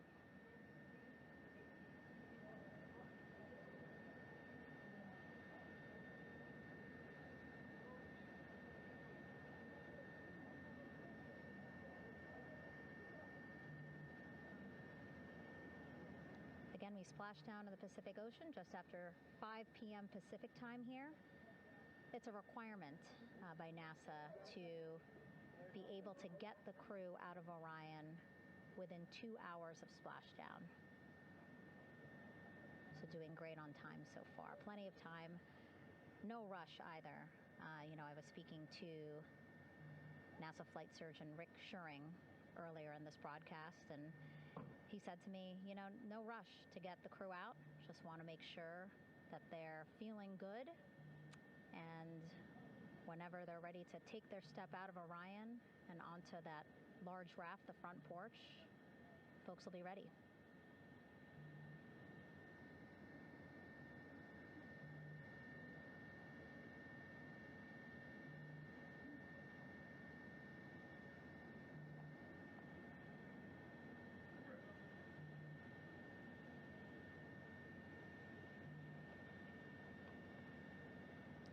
And as there are mission audio loops in mission control in Houston, there is a mission audio loop here on the ship, and it was just reported out that the side hatch is open. Side hatch of integrity is open. You're getting these beautiful shots from our aerial assets. The ship itself, where I'm on, just 3,000 yards away. Again, plenty of people on the boat here, glued to the side closest to where they can see all this action. And again, with just 3,000 yards separating us, great views from the bow here. You can see now that side hatch is open. One of the Navy personnel is about to get inside there.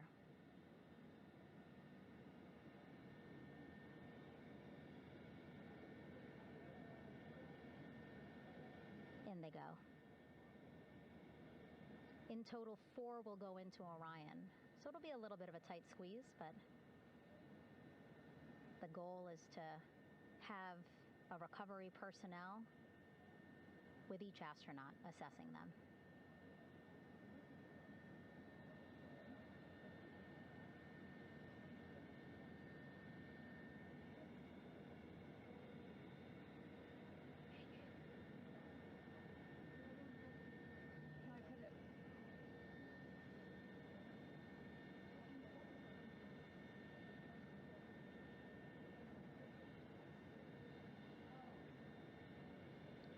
Boats getting closer now.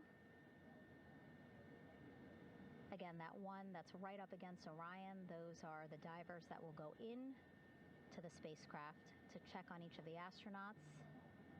These other boats will begin doing a number of things, putting on that stabilization collar onto Orion, building that front porch. Eventually, they will retrieve the parachutes, as well as tow Orion back to the well deck of the recovery ship here.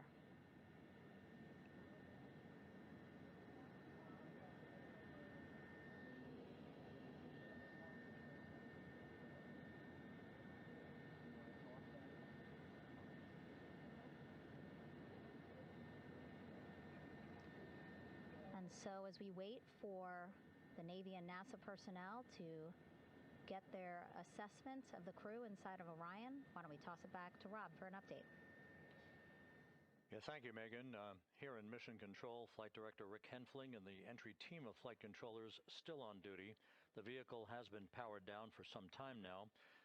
There are no hazardous gases emanating from integrity. That, of course, allowed the recovery personnel to approach the vehicle and then open the hatch to begin the initial medical assessment of the crew, as you just indicated. Now we're standing by for the erection of that inflatable raft, the front porch, alongside of the vehicle that will enable the crew to be extracted one by one onto the raft, have a moment or two to get their land legs back before they're hoisted into 2 hovering Navy helicopters, 2 crew members for each helicopter, for a short flight back to the deck of the USS John P. Murtha.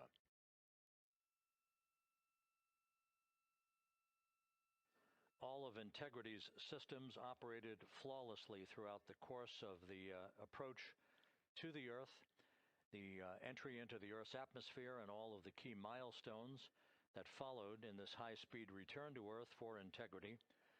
A mission that spanned more than 694,000 miles from the vehicle's launch from the Kennedy Space Center atop the Space Launch System back on April 1st.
As we mentioned at the top of the broadcast, the last time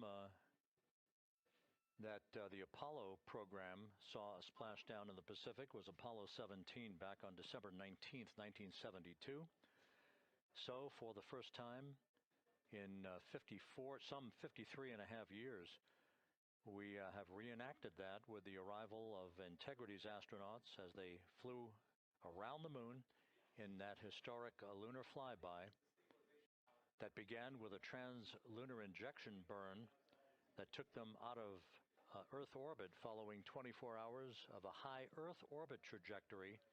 The high Earth orbit trajectory enabled flight controllers here to have a full 24 hours to evaluate the systems on Integrity and the condition of the crew before they would commit to flying to the moon.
With the side hatch of Orion having been opened to set the stage for the erection of the inflatable life raft, known as the front porch, to be erected alongside the spacecraft for the extraction of the crew.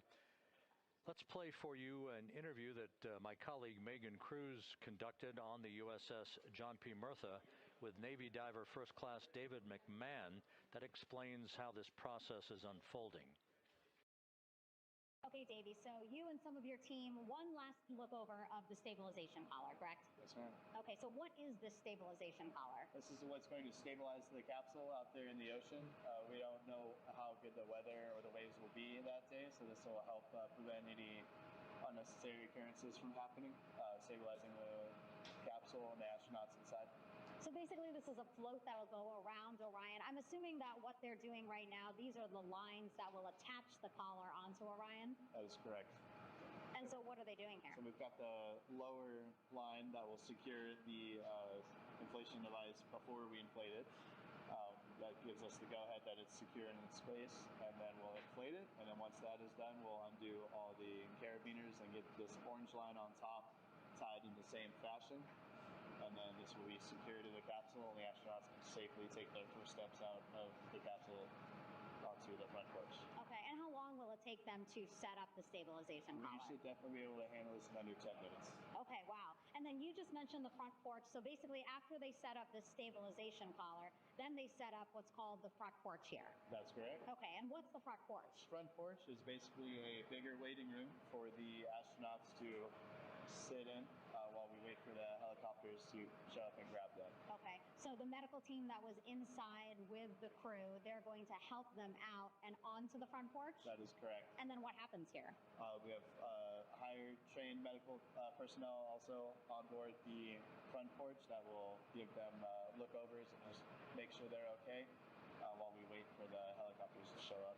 Okay. How does it feel, I mean, your team, you, to be part of a mission that's returning astronauts from the moon in more than 50 years? We all feel extremely honored to be a part of this, as well as a bigger mission for the Navy and joining up with NASA to do great things.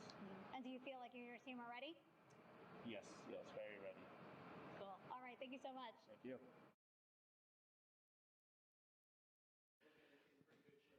Once again, the recovery operations are continuing out in the Pacific. We shortly should see that life raft, the front porch, erected alongside the side hatch of the vehicle.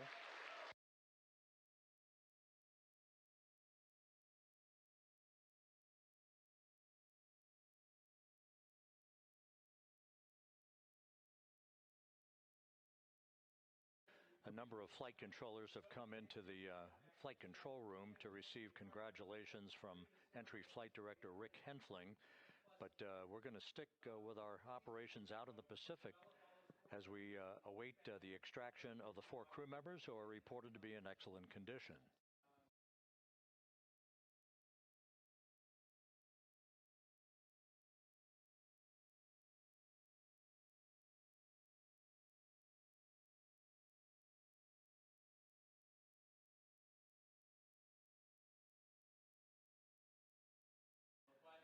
Again, while we stand by for that front porch to be erected alongside of the side hatch of the vehicle, let's go back to the USS John P. Murtha and Megan Cruz. Megan?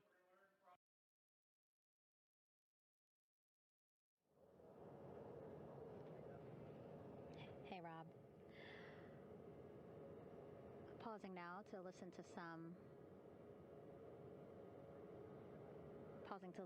internal audio loops again. The operations team here on the ship communicating with everyone out on the water.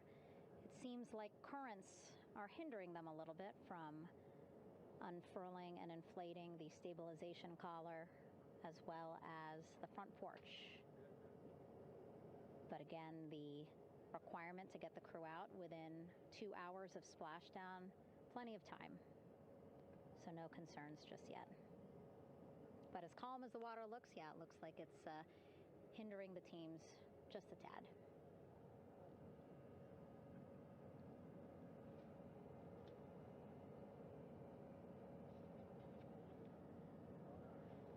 You can see in some of our shots that side hatch still open. Again, inside there are now 8 people inside. 4 divers, Navy divers, all with medical training, each assigned to an astronaut each. Making sure that they're comfortable, feeling good.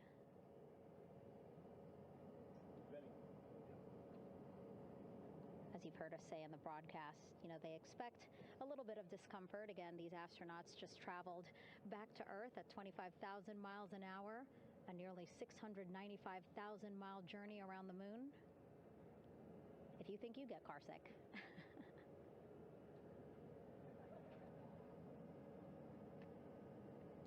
Again, 6 boats out there, lots of gear with them, just in case, right?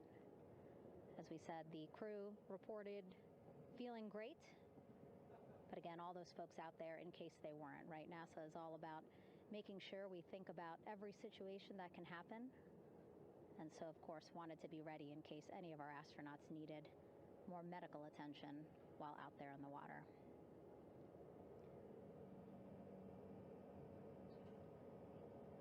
You see now teams, again, trying to set up the stabilization collar and front porch for the crew to get out of Orion. They need both, right? The stabilization collar will keep Orion from swaying as you see it is doing now.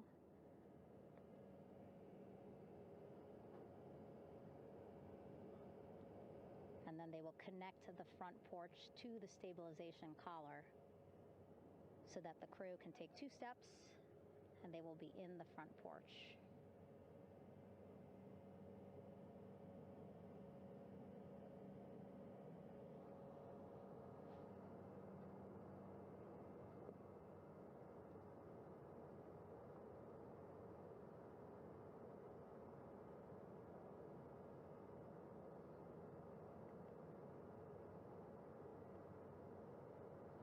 Not a lot of chatter on the mission audio loops. That's a good thing. Again, things proceeding pretty nominally, even if they're fighting some currents out there on the Pacific Ocean.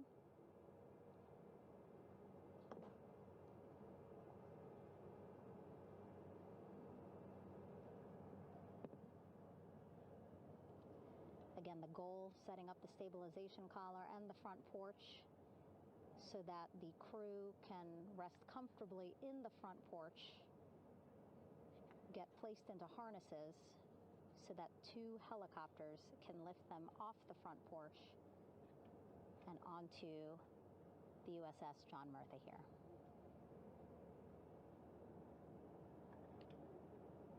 The helicopters are going to take turns picking up an astronaut.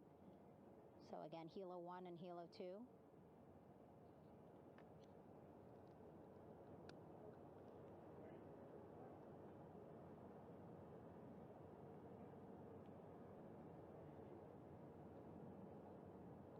Okay, and the recovery team here on the ship just got a report from the undersea medical officer who is inside the capsule with the crew. He is reporting all 4 members are green. All of our 4 astronauts, Reed, Victor, Christina, Jeremy, green, meaning they are feeling great, not the complexion of their skin. They are feeling great, happy to be home, and ready to be extracted as soon as possible.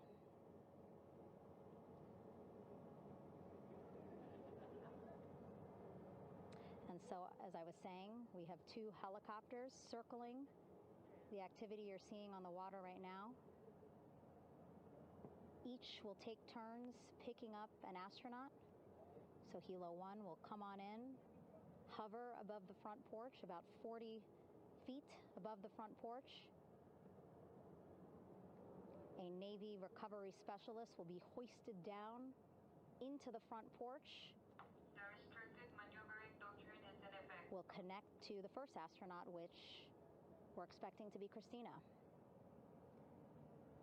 And then Helo 2 comes around, picks up Jeremy while Helo 1 stays above head, and then Helo 1 will come back in for another astronaut, and then Helo 2 for the last astronaut, and then back to the flight deck here on the recovery ship.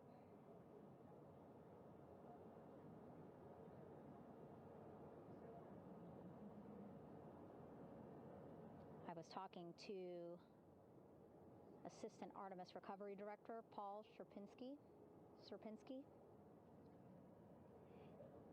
He said helos are a much quicker, safer way to get on board. They did actually consider boats, but then if you think about it, longer time, the crew would have to move through more of the ship. This way the helos will give a more direct, quicker route to the medical bay for our 4 astronauts.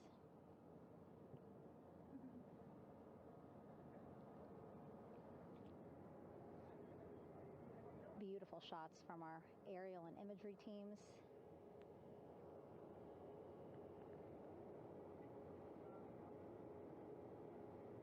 Clouds have dissipated for a clear view from the bow of the recovery ship here.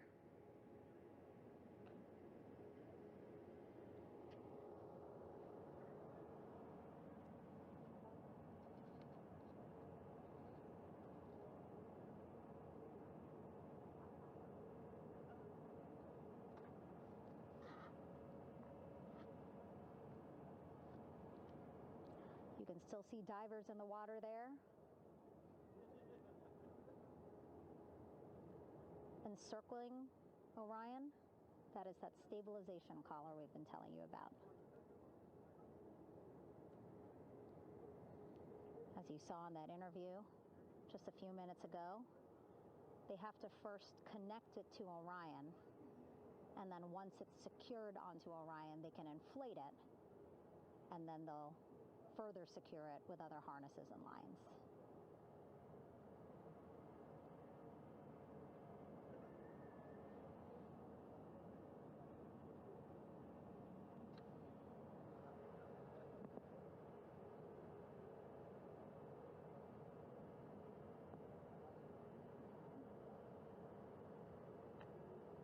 About an hour and 10 minutes since splashdown in the Pacific Ocean here.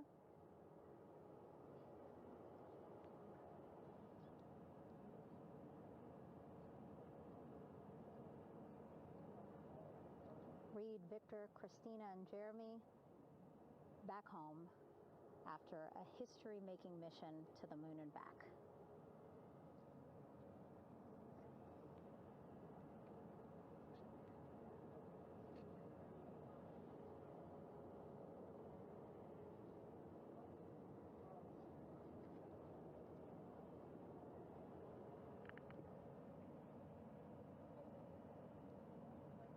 And if you missed what we said just a couple of minutes ago, the undersea medical officer inside with the crew in Orion, reporting all 4 crew members feeling great.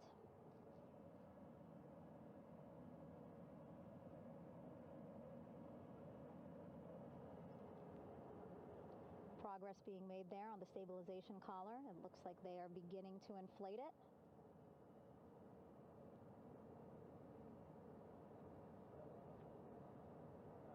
And it looks like they're starting to unfold the front porch in order to get that into the water here shortly and inflate that as well.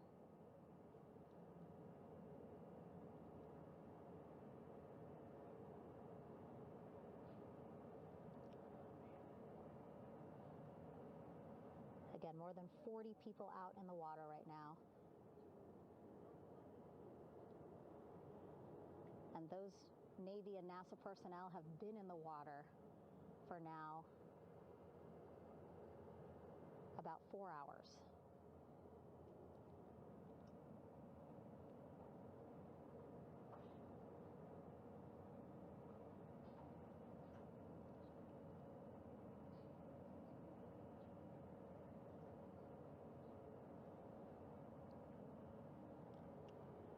The reason why they had to get out so early is just to stage everything.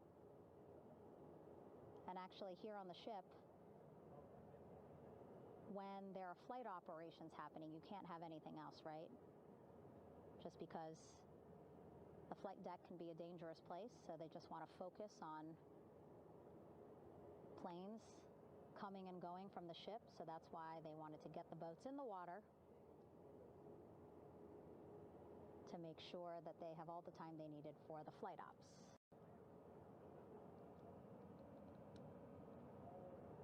And then the same crew here out in the water, they will stay out in the water for a number of hours after we recover the crew and get them back on the ship, because then they have to recover Orion.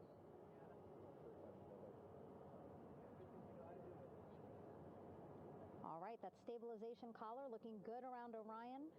We're now seeing some recovery personnel getting on to that collar. Again, they need to further attach it to Orion to make sure that it can really prop up the spacecraft. It's basically lifting it up off of the water just a tad. Again, so it's not so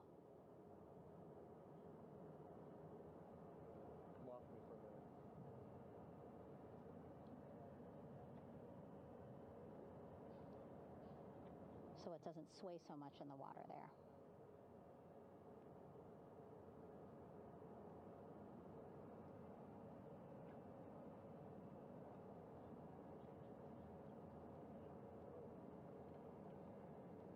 And now that front porch looks like it's nearly fully inflated as well.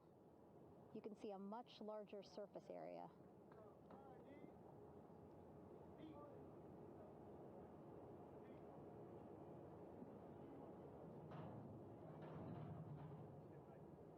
And so once the crew get out of Orion, they can stretch their legs a little bit on this front porch, get some fresh air.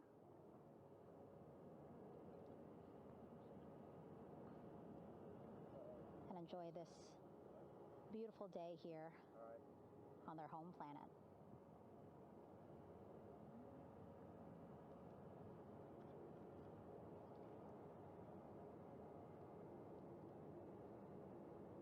It appears teams now are about to connect the front porch to the stabilization collar.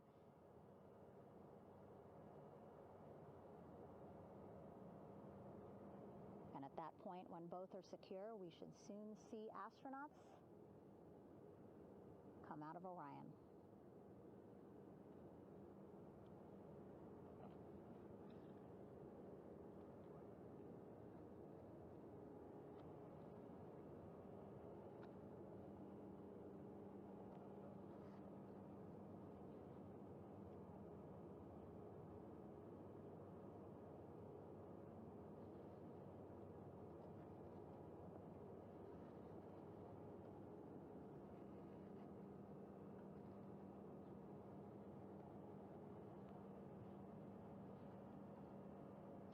All these views you see also being fed to the Landing Force Operations Center here on the ship.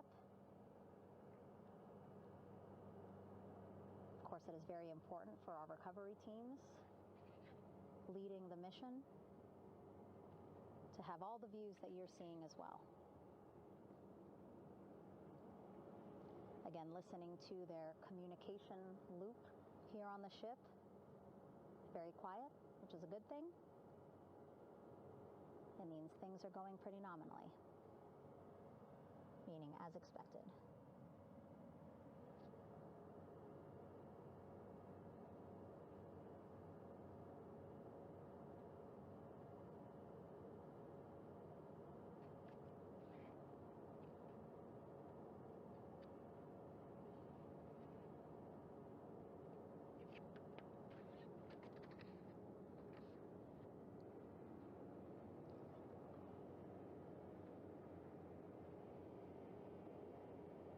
Again, all this activity happening just 3,000 yards away from the ship. So that means this will be a very quick flight back on the helicopters for the crew. 2-3 minutes, and then they'll be back here on the ship. I know.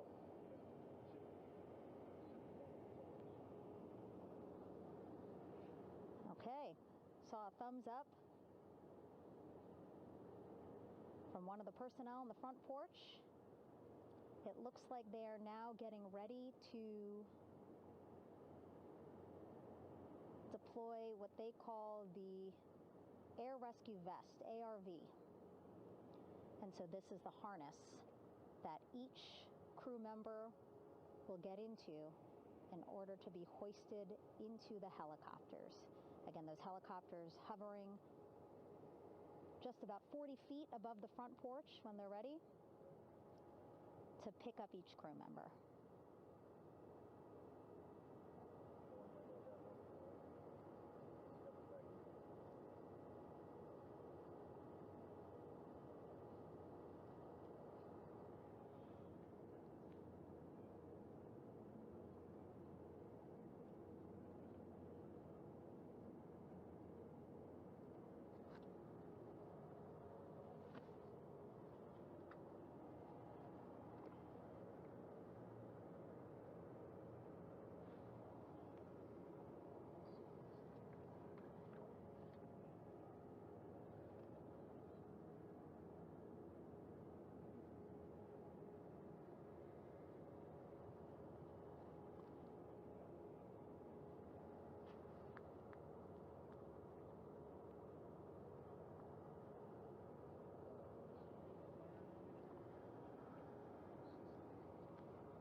This is Mission Control Houston. Behind me, a fairly raucous scene as hundreds of flight controllers have poured into the flight control room here. This is reminiscent of the scene after the final shuttle mission of STS-135, although that was the end of a program. This is only the beginning of a program with the textbook splashdown of Integrity and its 4 astronauts. We're standing by for the crew to be extracted from the spacecraft. Entry Flight Director Rick Henfling invited all of these flight controllers who have contributed to this mission to enter the flight control room to have an opportunity to receive well wishes and to share the mutual glow that exists in the wake of a textbook mission for Integrity. On the front screen here in Mission Control, a sign that says "Welcome Home Integrity," taking humanity back to the moon, going further, and returning safely to Earth. So all of that jubilation, part of the post-splashdown activities, even as we await the crew being extracted from the vehicle to be hoisted onto Navy helicopters for the trip back to the USS John P. Murtha.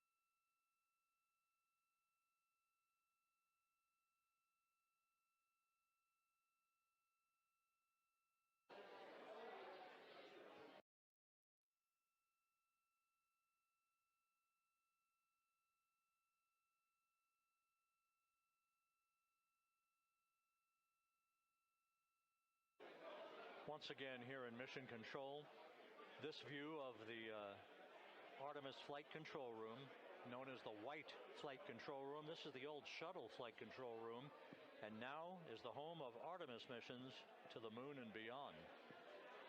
Once again, quite a few flight controllers were invited in by Entry Flight Director Rick Henfling to share in the jubilation following the successful splashdown of Integrity. That splashdown occurring an hour and 22 minutes ago, as we stand by for the completion of the extraction of the crew, and ultimately they're hoisting onto Navy helicopters for a short flight back to the USS John P. Murtha. Splashdown occurred at 7:07 and 27 seconds p.m. Central Time. I had an opportunity to talk to the head of flight dynamics, Jeff Birch, a moment or two ago. He said the trajectory of Integrity coming through the Earth's atmosphere was so precise, they've never seen anything line up on a ground track like today's entry by Integrity for its splashdown southwest of San Diego.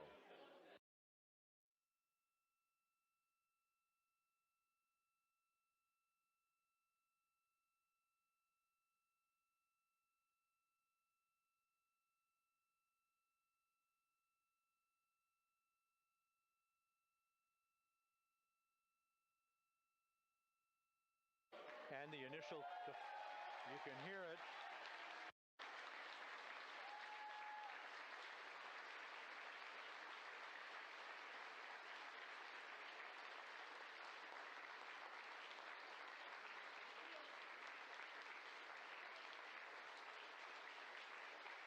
Jubilation here in the flight control room. The first crew member is out of Integrity.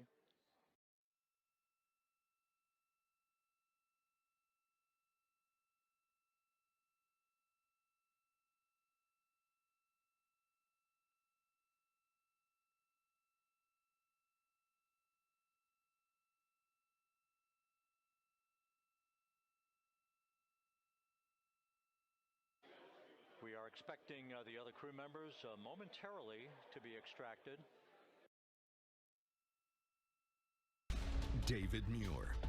Good evening again, everyone. We're coming back on the air with live pictures, and you'll welcome them at home. These are our first look at the Artemis II astronauts emerging from the Orion capsule, now floating in the Pacific Ocean off the coast of San Diego. Two of the astronauts now in that raft. We knew they would put an inflatable, what they were calling a front door, on the capsule so that they could step out of the capsule and onto that raft. It's our belief that it's Christina Cook and Victor Glover, the first two who were supposed to emerge from the capsule. We know that someone went in and evaluated from a medical standpoint everybody at first and reported back to mission control that they're all green. And that's something we all learned here together tonight, that looking green means they look great, they feel great. Not necessarily the way we all look at ourselves if we see something green, but they're all doing well. The first two are in the raft. Susan Kilrain, who's a NASA astronaut herself. You have flown space shuttles. This is the extraordinary moment you were waiting for. This is it. This is the part where you can say the mission was a total success. Their families have been waiting to see them in person, well, like alive and out of the vehicle. And we have two on the front porch now, and the helicopter will hoist them and take them to the ship, and then the other two will come. Let's just listen to mission control for a second. The applause at mission control for what they're seeing. Of course, Jeremy Hansen and Reed Weissman, the commander, will emerge from the capsule as well. And just to think that it was not long ago, they were re-entering the Earth's atmosphere at 24,000 miles per hour, 5,000 degrees Fahrenheit. Gio, this is extraordinary what they pulled off tonight. Extraordinary. We talked about that fireball. Susan was describing that fireball as they were coming in, that plasma enveloping the Orion as it was entering. And we were looking at this, and we saw these pictures, and Susan and I, we were saying, it looks a little toasty, but not too bad. And it's pretty remarkable to see what they've been able to accomplish, because all along the way, from launch to this splashdown, they have made so much history, but they have done it in such a way where everything seems to have gone right. And it looks like we're seeing another astronaut come out now. Another astronaut. And explain to us this floatable, this sort of inflated, first they wanted to put the sort of a stabilizer right in place, and then they create what they call that front door. Right. They wanted to put the stabilizer so that the capsule didn't bob around as much. And then the front porch, so to speak, is just the raft that they can get out on. Let's listen to the applause. Signaling all four astronauts: Christina Cook, mission specialist; Victor Glover, the pilot, the first African-American to fly around the moon; Jeremy Hansen from Canada, making history as well, the first non-U.S. astronaut to fly to the moon; and Reed Weissman, who was the commander. Reed's late wife, Carol, got some attention during this flight as well, because she died of cancer in 2020, and when they were traveling past the far side of the moon and they were recording what they were witnessing, including new craters that they were documenting. They decided, what should we name them? They called one of them Integrity for the capsule, for the spacecraft, and they all suggested together that perhaps we name the other one Carol, after his late wife, Gio. And that's what's so remarkable about this whole thing, the human stories that we saw play out here. That moment when they embraced each other and hugged, and they were there for Reed Weissman as he broke down in tears, thinking about that his wife was memorialized there on the moon and was a part of this mission just as much as they were. For Jeremy Hansen, this was his first time flying to space. What a first trip to space. So let's go back to the images of all four of them in that raft, having emerged from the capsule. Again, an extraordinary moment to have witnessed 10 days after they launched on a journey back to the moon after decades of Americans waiting for this to perhaps happen again. Not since the Apollo missions have we sent Americans to the moon and back. They set a distance record going farther than any Americans before them, and the first humans to set eye on many parts of that backside of the moon. They also witnessed so many other things, including that spectacular solar eclipse. And Susan, I can tell that during this coverage, I keep hearing you say, I can't wait to hear them debrief everything else that they've learned, and we can't either. So Susan, my thanks to you, Gio, and our entire team here with us, and to you at home. World News Tonight continues in the West, and I'll see you again soon. Good day.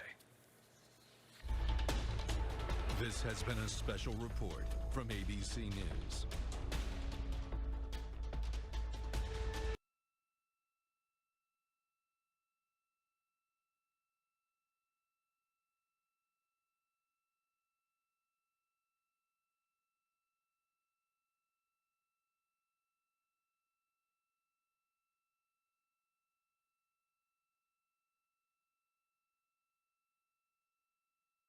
This is Mission Control Houston. The mission is over, but the melody lingers on as jubilation continues here in the flight control room. We should be expecting NASA's Associate Administrator, Amit Kshatriya, to be joining us shortly for a short interview while the recovery operations continue out in the Pacific. So we'll stand by for that. And then we'll turn it back over to Megan Cruz aboard the USS John P. Murtha.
This is Mission Control Houston here in the Artemis Flight Control Room.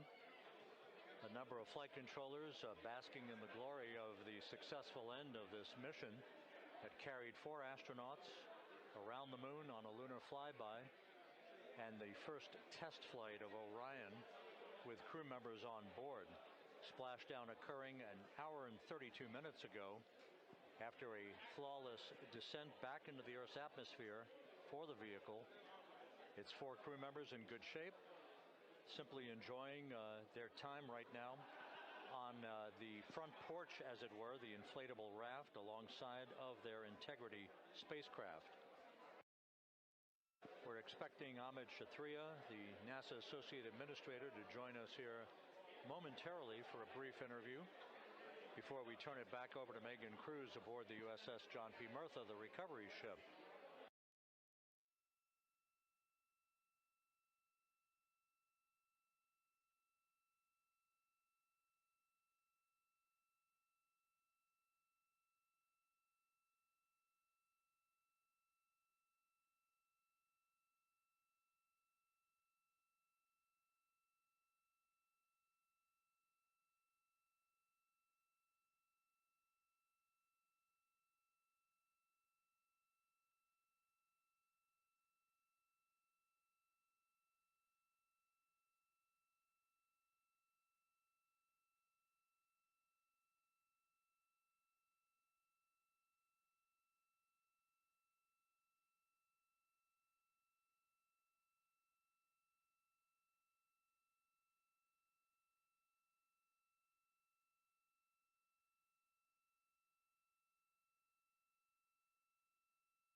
This is Mission Control Houston.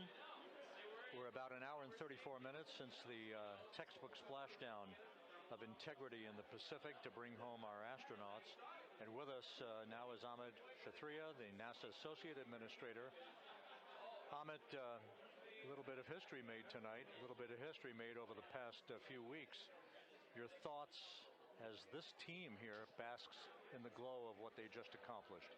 Yeah, Rob, we're here in the control center, and it's kind of overrun with jubilant folks in the Mission Control Houston, as well as engineering, and folks that just want to be here, part of it, as we watch our crew get extracted from the vehicle. And you know, my thought is always about these teams. The team that's in the water right now, pulling the crew out. The team here in Houston that worked so hard over the last 10 days, no sleep to get this done. You know, we still have some work to do to get the crew to the med bay here on the ship. They all look great coming out, so hopefully that won't be too long. You know, I think we saw the administrator on the boat too, giving his thanks to the Navy team on the Murtha, which they're just an incredible group of sailors. I was able to visit with them a couple weeks ago. And then if you pull it all the way back to the workers and the folks that joined the rocket at Michoud, that made the heat shield tiles that held together tonight, that stacked the vehicle in Florida, that integrated the vehicle in Denver, that fired the engines in Stennis, that fired the boosters in Promontory. I mean, this is the entire team, coming together and being tested by the environment that this machine went through. And they did it right. The work was good. They did it right. You've said in a number of briefings, of course, and in other forums that this is just the first step. The cadence has to step up, as the administrator has indicated. Now, it's a little early for the full report card on how Integrity did, but did this mission ultimately, from your eyes view, exceed expectations? It absolutely did. I mean, I was waiting to talk about this until we're in the water, and I think we still have, again, work to do to bring it in and really kind of go through it bolt by bolt and see what we learned. But I mean, so far, given what we learned during the mission and given how we performed on ascent, on entry, I always think about energy in terms of the states that you worry about the most, and every time we put these machines through these incredibly energetic states, they came through. So I'm fairly confident that we made a big step tonight to get us on the path towards the surface. I think the path to the surface is open now. We do have to do all the work, and we'll make sure we talk about that as cleanly as we can. We learned a few things during the mission, but I have to tell you, this was an incredible test of an incredible machine. From an American psyche standpoint, the Empire State Building was lit up red, white, and blue tonight. Our coverage was seen on baseball stadiums around the major leagues. How captivating was this experience for the American people, for the world, in fact, as we returned to the moon? You know, I have not been able to watch a lot of the coverage as we've progressed through the mission. I will tell you, just from my witness in Florida before launch, and then seeing the people's faces here, and then reading where I can about how things are going. I think this has been a gift to the world from NASA. NASA has given the world a gift, proving to folks all over the place, especially young people, and that to me is what this is really about. Young people, when they see what we can do when we work together, when we have teams that collaborate, that it doesn't matter how hard the problems are, we can solve them. I'm hopeful that Artemis II, as folks witness what we were able to do with this incredible crew, this incredible team that we've birthed into the world, scientists and engineers and artists that have been inspired by this. And even if they don't come work in the program, which separately they should come work in the program because Lord knows we need the help, but even if they don't want to come work in the program, hopefully they grow up to recognize they can do amazing things when they work together and contribute to society and be good citizens and really change the way, the challenges that are coming in the world are overcomable if we work together like this. And one final question. Flying to the moon, we did it. We've done it again this past week and a half or so. But the engineering that went behind the design of this mission and the precision, the pinpoint precision of this vehicle entering that entry corridor, it's almost mind-boggling.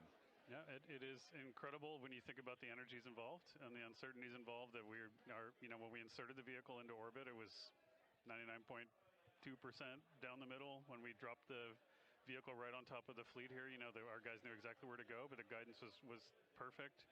And it's interesting. I've got this question a lot over the last few weeks about, we did this before 53 years ago, and that. It is a reasonable thing to contemplate, like what's gone on since then. And what I'd tell you is,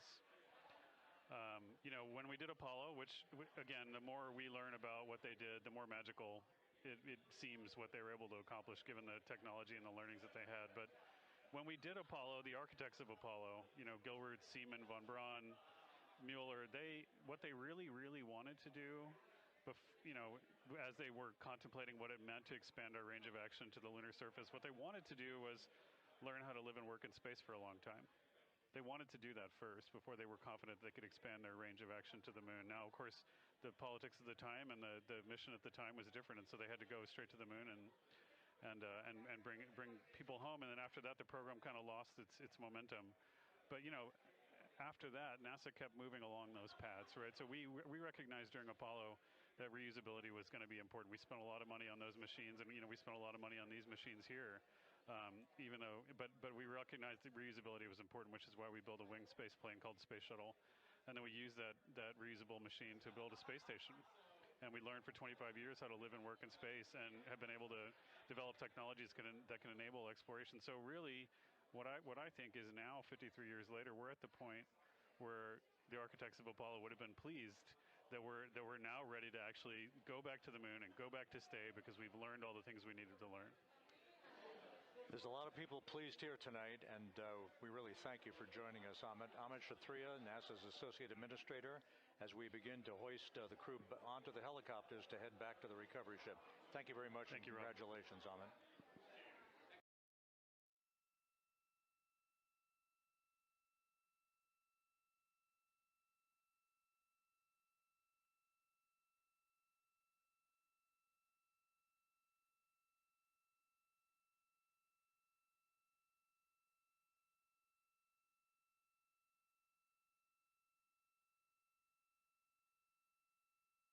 This is Mission Control Houston, with the crew members now beginning to be hoisted aboard the Navy helicopters. Let's go to Megan Cruz aboard the USS John P. Murtha, who will take it from here.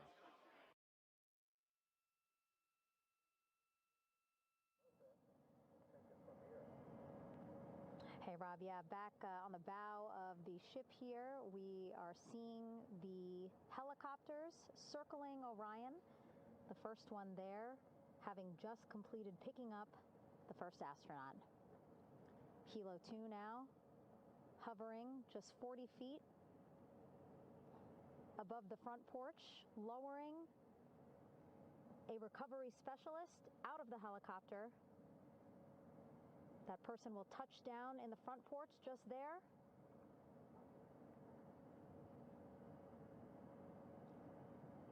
The crew members already outfitted with a harness that will allow them to quickly attach to the hoisting device.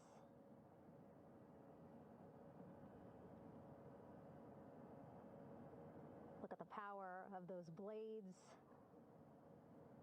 throwing water out at the center there, the front porch,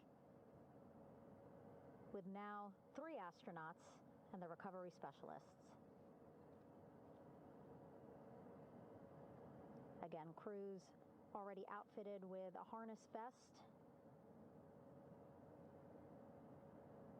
And here we go. Second astronaut now off the front porch, getting hoisted into the second helicopter.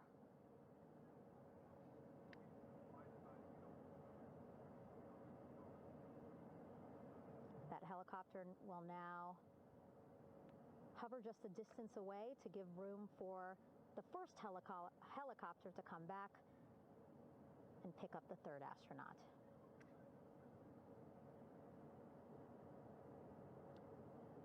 As we wait for that helicopter to come back, make its way back around, just want to mention that the President of the United States called our NASA administrator today while he was on the ship, just minutes after we interviewed him live on our coverage, and congratulated him and NASA on this history-making moment tonight. Helicopter 1 again hovering 40 feet over the front porch. We will soon see another recovery specialist getting lowered onto the front porch. Wow, imagine sitting on that front porch, the wind, the water. But again, the recovery team determined that a helicopter flight back to the ship here would be safer, faster, and more comfortable for our crew who just completed a 10-day mission around the moon. Third astronaut in the air, getting hoisted quickly back into the first helicopter now.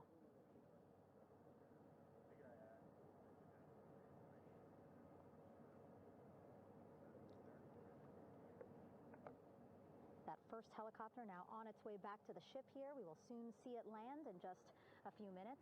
Again, all this action happening just 3,000 yards away from us, so a very quick flight back to the flight deck.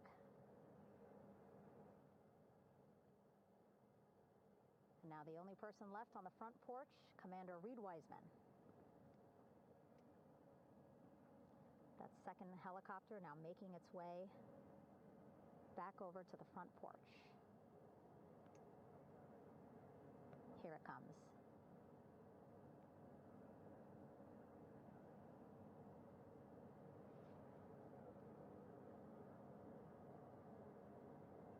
Making its final approach here.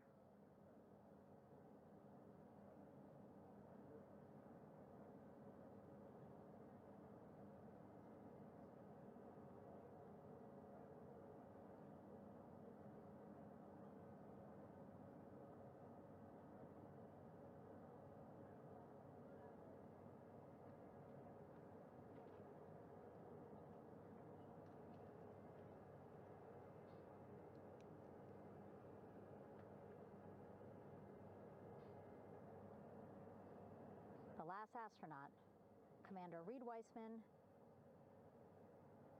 now off the front porch and almost into the second helicopter. Both now on their way back to the ship where we are, the USS John P. Murtha, just west of San Diego in the Pacific Ocean.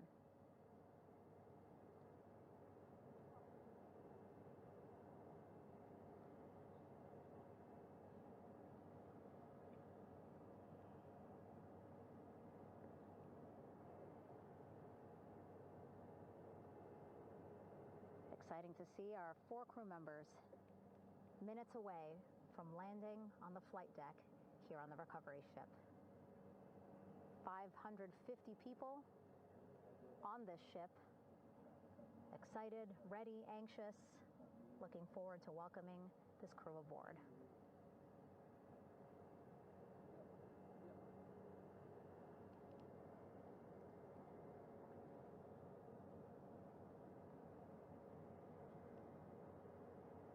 Watching them now with our own eyes. Close to the ship here. Hearing them begin to hover on the flight deck, which is just across from us, here on the bow.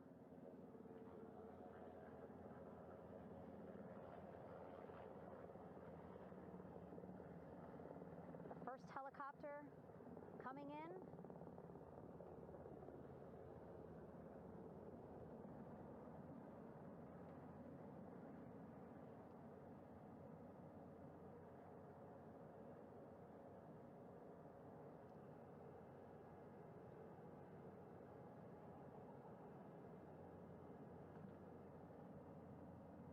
And wheels down. Wheels down of the first helicopter carrying 2 of our Artemis II crew. Pilot Victor Glover and mission specialist Christina Cook.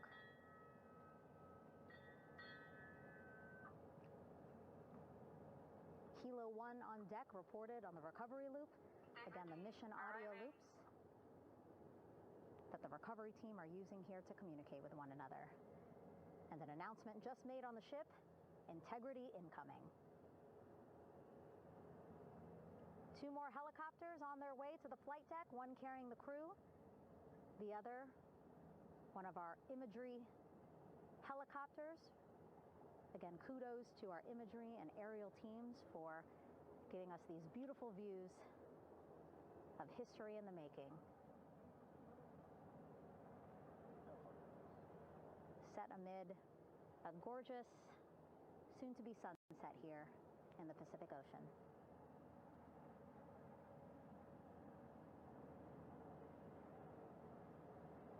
Second helicopter.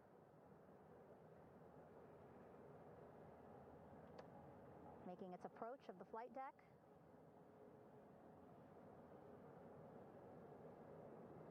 Plenty of people here on the bow with their cell phones out, filming this moment.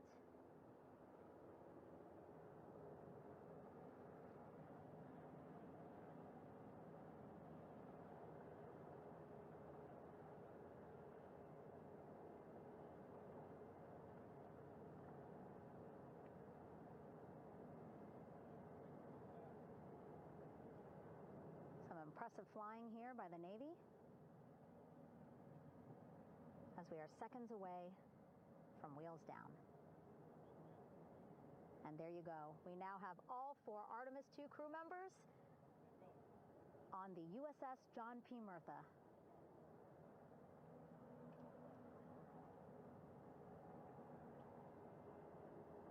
I'm sure they're happy to be out of the water and on this recovery ship with, again, 550 people on board, ready to welcome them home. But first, as we've been saying throughout the broadcast, just making sure the crew feel good. We reported that they were feeling good when they were in Orion, but those were just initial, quick, verbal assessments of how they're feeling. Their destination tonight, the medical bay here on the ship, right after we power down the helicopters here.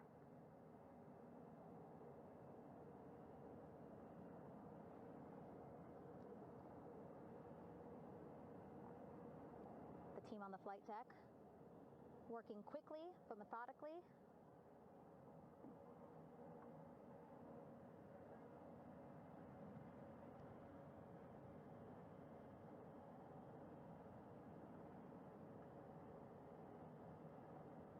Waiting for just one more helicopter to touch down.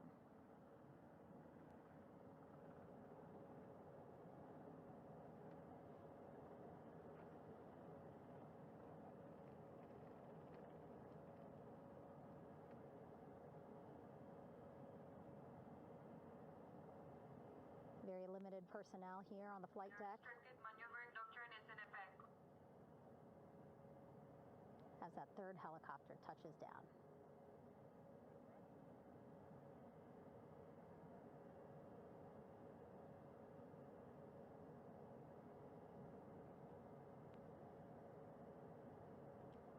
The ship is at flight quarters. Stand clear of weather decks, aft of frame 095, or no cover stop signs, thrown articles over the side, hold all trash and garbage on station. Flight quarters.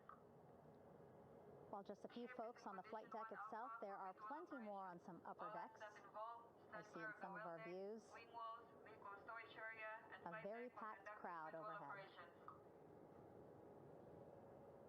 Announcements being made over the ship's loudspeaker system, reminding folks to stay clear of operational areas like the flight deck, so that teams can work quickly to get the crew off of the helicopters and into the medical bay.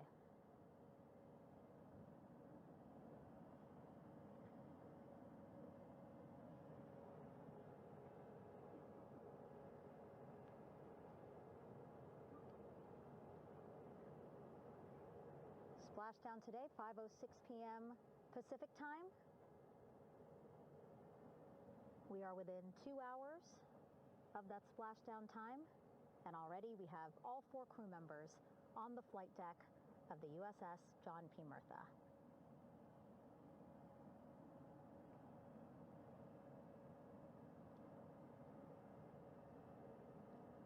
Again, crew waiting before getting out for the helicopters to completely shut down.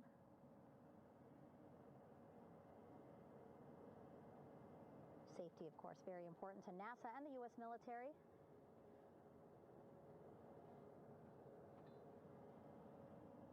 So we'll wait just a couple of minutes here before we start seeing crew members walk off the helicopters one by one.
All right, and now here we see pilot Victor Glover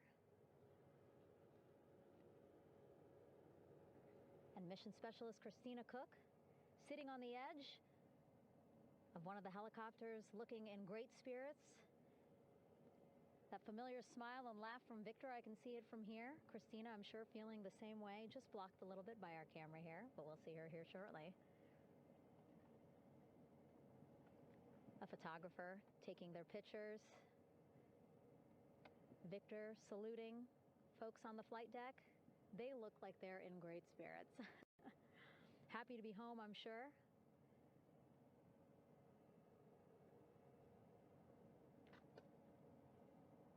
If you're sitting at home, I hope you too are wondering, what would you want to ask them if you got a chance to talk to them? Because that is what I'm thinking about.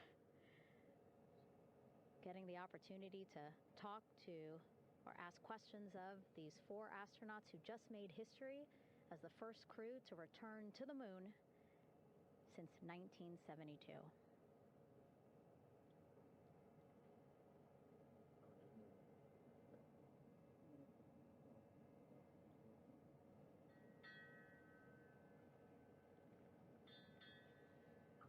Oh, there we see Christina there, also smiling, finally peering out, waving at the cameras. Hello to you too, Christina, yes. Welcome back. Welcome, welcome home. A loudspeaker announcement on the ship saying, "Welcome home, Integrity."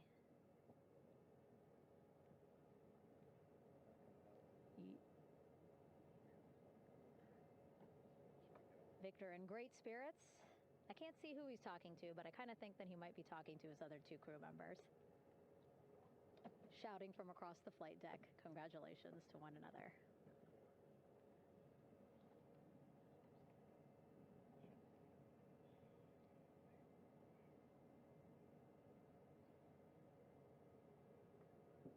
And so now we see some Navy personnel walking up to the helicopter.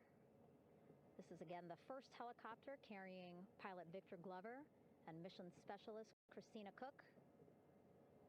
Both have taken off their helmets now.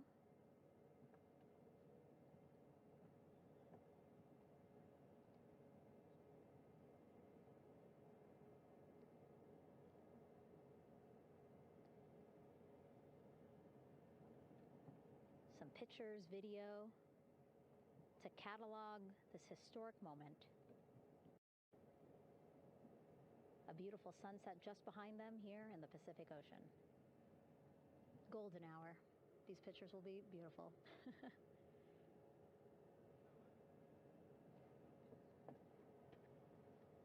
Now we see NASA Administrator Jared Isaacman. He is on the flight deck, as well as flight surgeon Rick Schuring walking over to Victor and Christina first. We saw the administrator walk over to the other helicopter, which is carrying Commander Reed Weissman and mission specialist Jeremy Hansen. We heard from Rick earlier in the broadcast. Again, he said he's going to be out there on the flight deck to do another initial assessment of the crew, ask them how they're feeling, anything bothering them. But again, from what I'm seeing, they look like they're in great spirits and feeling pretty good for folks who just traveled 695,000 miles from Florida to the moon and now here to the Pacific Ocean.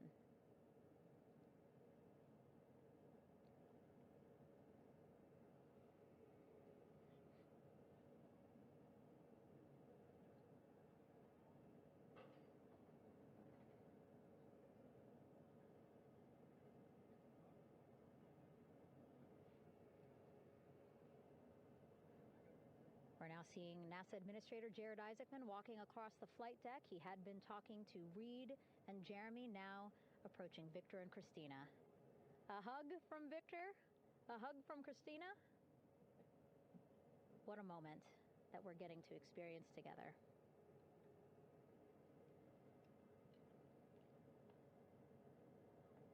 I'm sure congratulatory words. You know, we got to speak to the administrator live on this broadcast as well, and he said the kid in him right now, giddy, absolutely giddy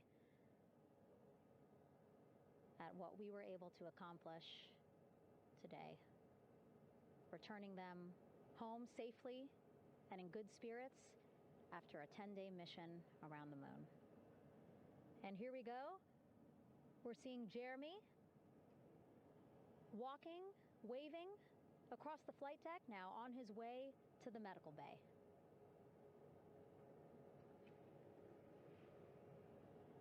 It's a short walk, less than a minute. Again, that's why the recovery team decided to use helicopters to get them on the flight deck for that short walk to medical bay. And now on the flight deck, we see the chief of the astronaut office, Scott Tingle. Rick Schuring switching places. He's going over to the other helicopter. Big hugs from Victor, Christina, to Scott. Again, a gorgeous sunset setting the stage for this recovery tonight.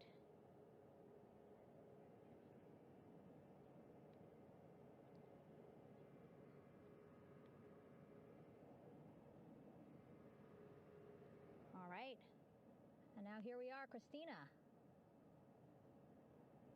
making her way, looking thankful, grateful, happy to be home.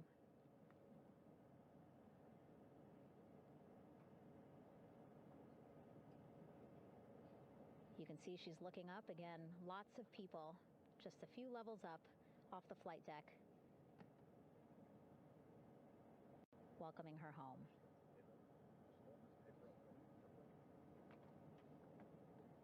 Scott holding the door like a gentleman, but back on his way to the other crew still on the flight deck.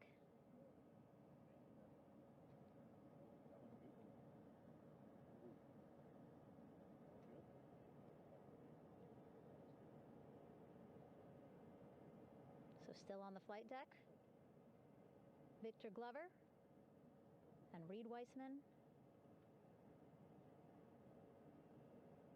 It looks like Victor will be the next one headed to medical bay. More hugs, more hugs. He's a hugger.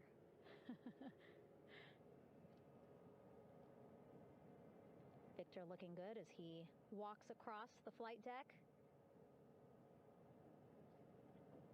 NASA administrator applauding. Victor applauding for all the folks on the ship with him who played a role in their safe return today.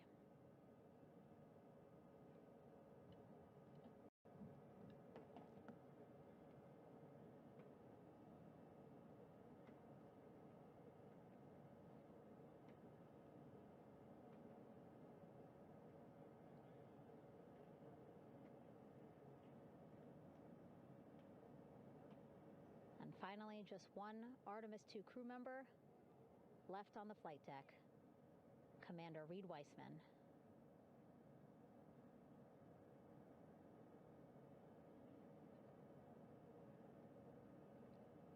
Applause from the group there on the flight deck, I'm sure, as well as on the level just above them, packed with people.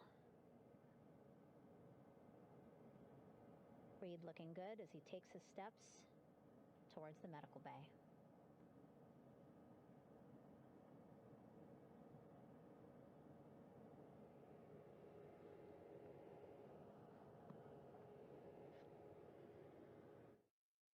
See our 4 Artemis II crew members back on the ship. Again, now they will head into medical bay, where they will be assessed by flight surgeons from both NASA as well as the Canadian Space Agency. A more in-depth assessment. When they get to medical bay, they will each have their own nurse. They will be helped out of their suits. And then again, we'll check to see that they're feeling good. Make sure it's not just adrenaline, but that they are feeling good from their long journey back from the moon. Beautiful shot of that sunset, illuminating our flight deck.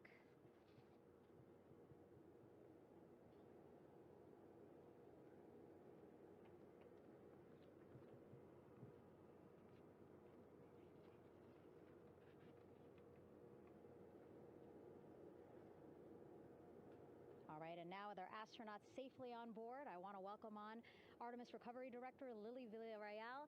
Lily, I don't know how you must be feeling right now. Ecstatic, relieved? So ecstatic, relieved. Of course, we still have to bring the capsule into the well deck of the ship, but this is a major milestone to have the crew here on the ship and in med bay. You know, our team has been preparing and working really hard, and I'm just so proud of them all.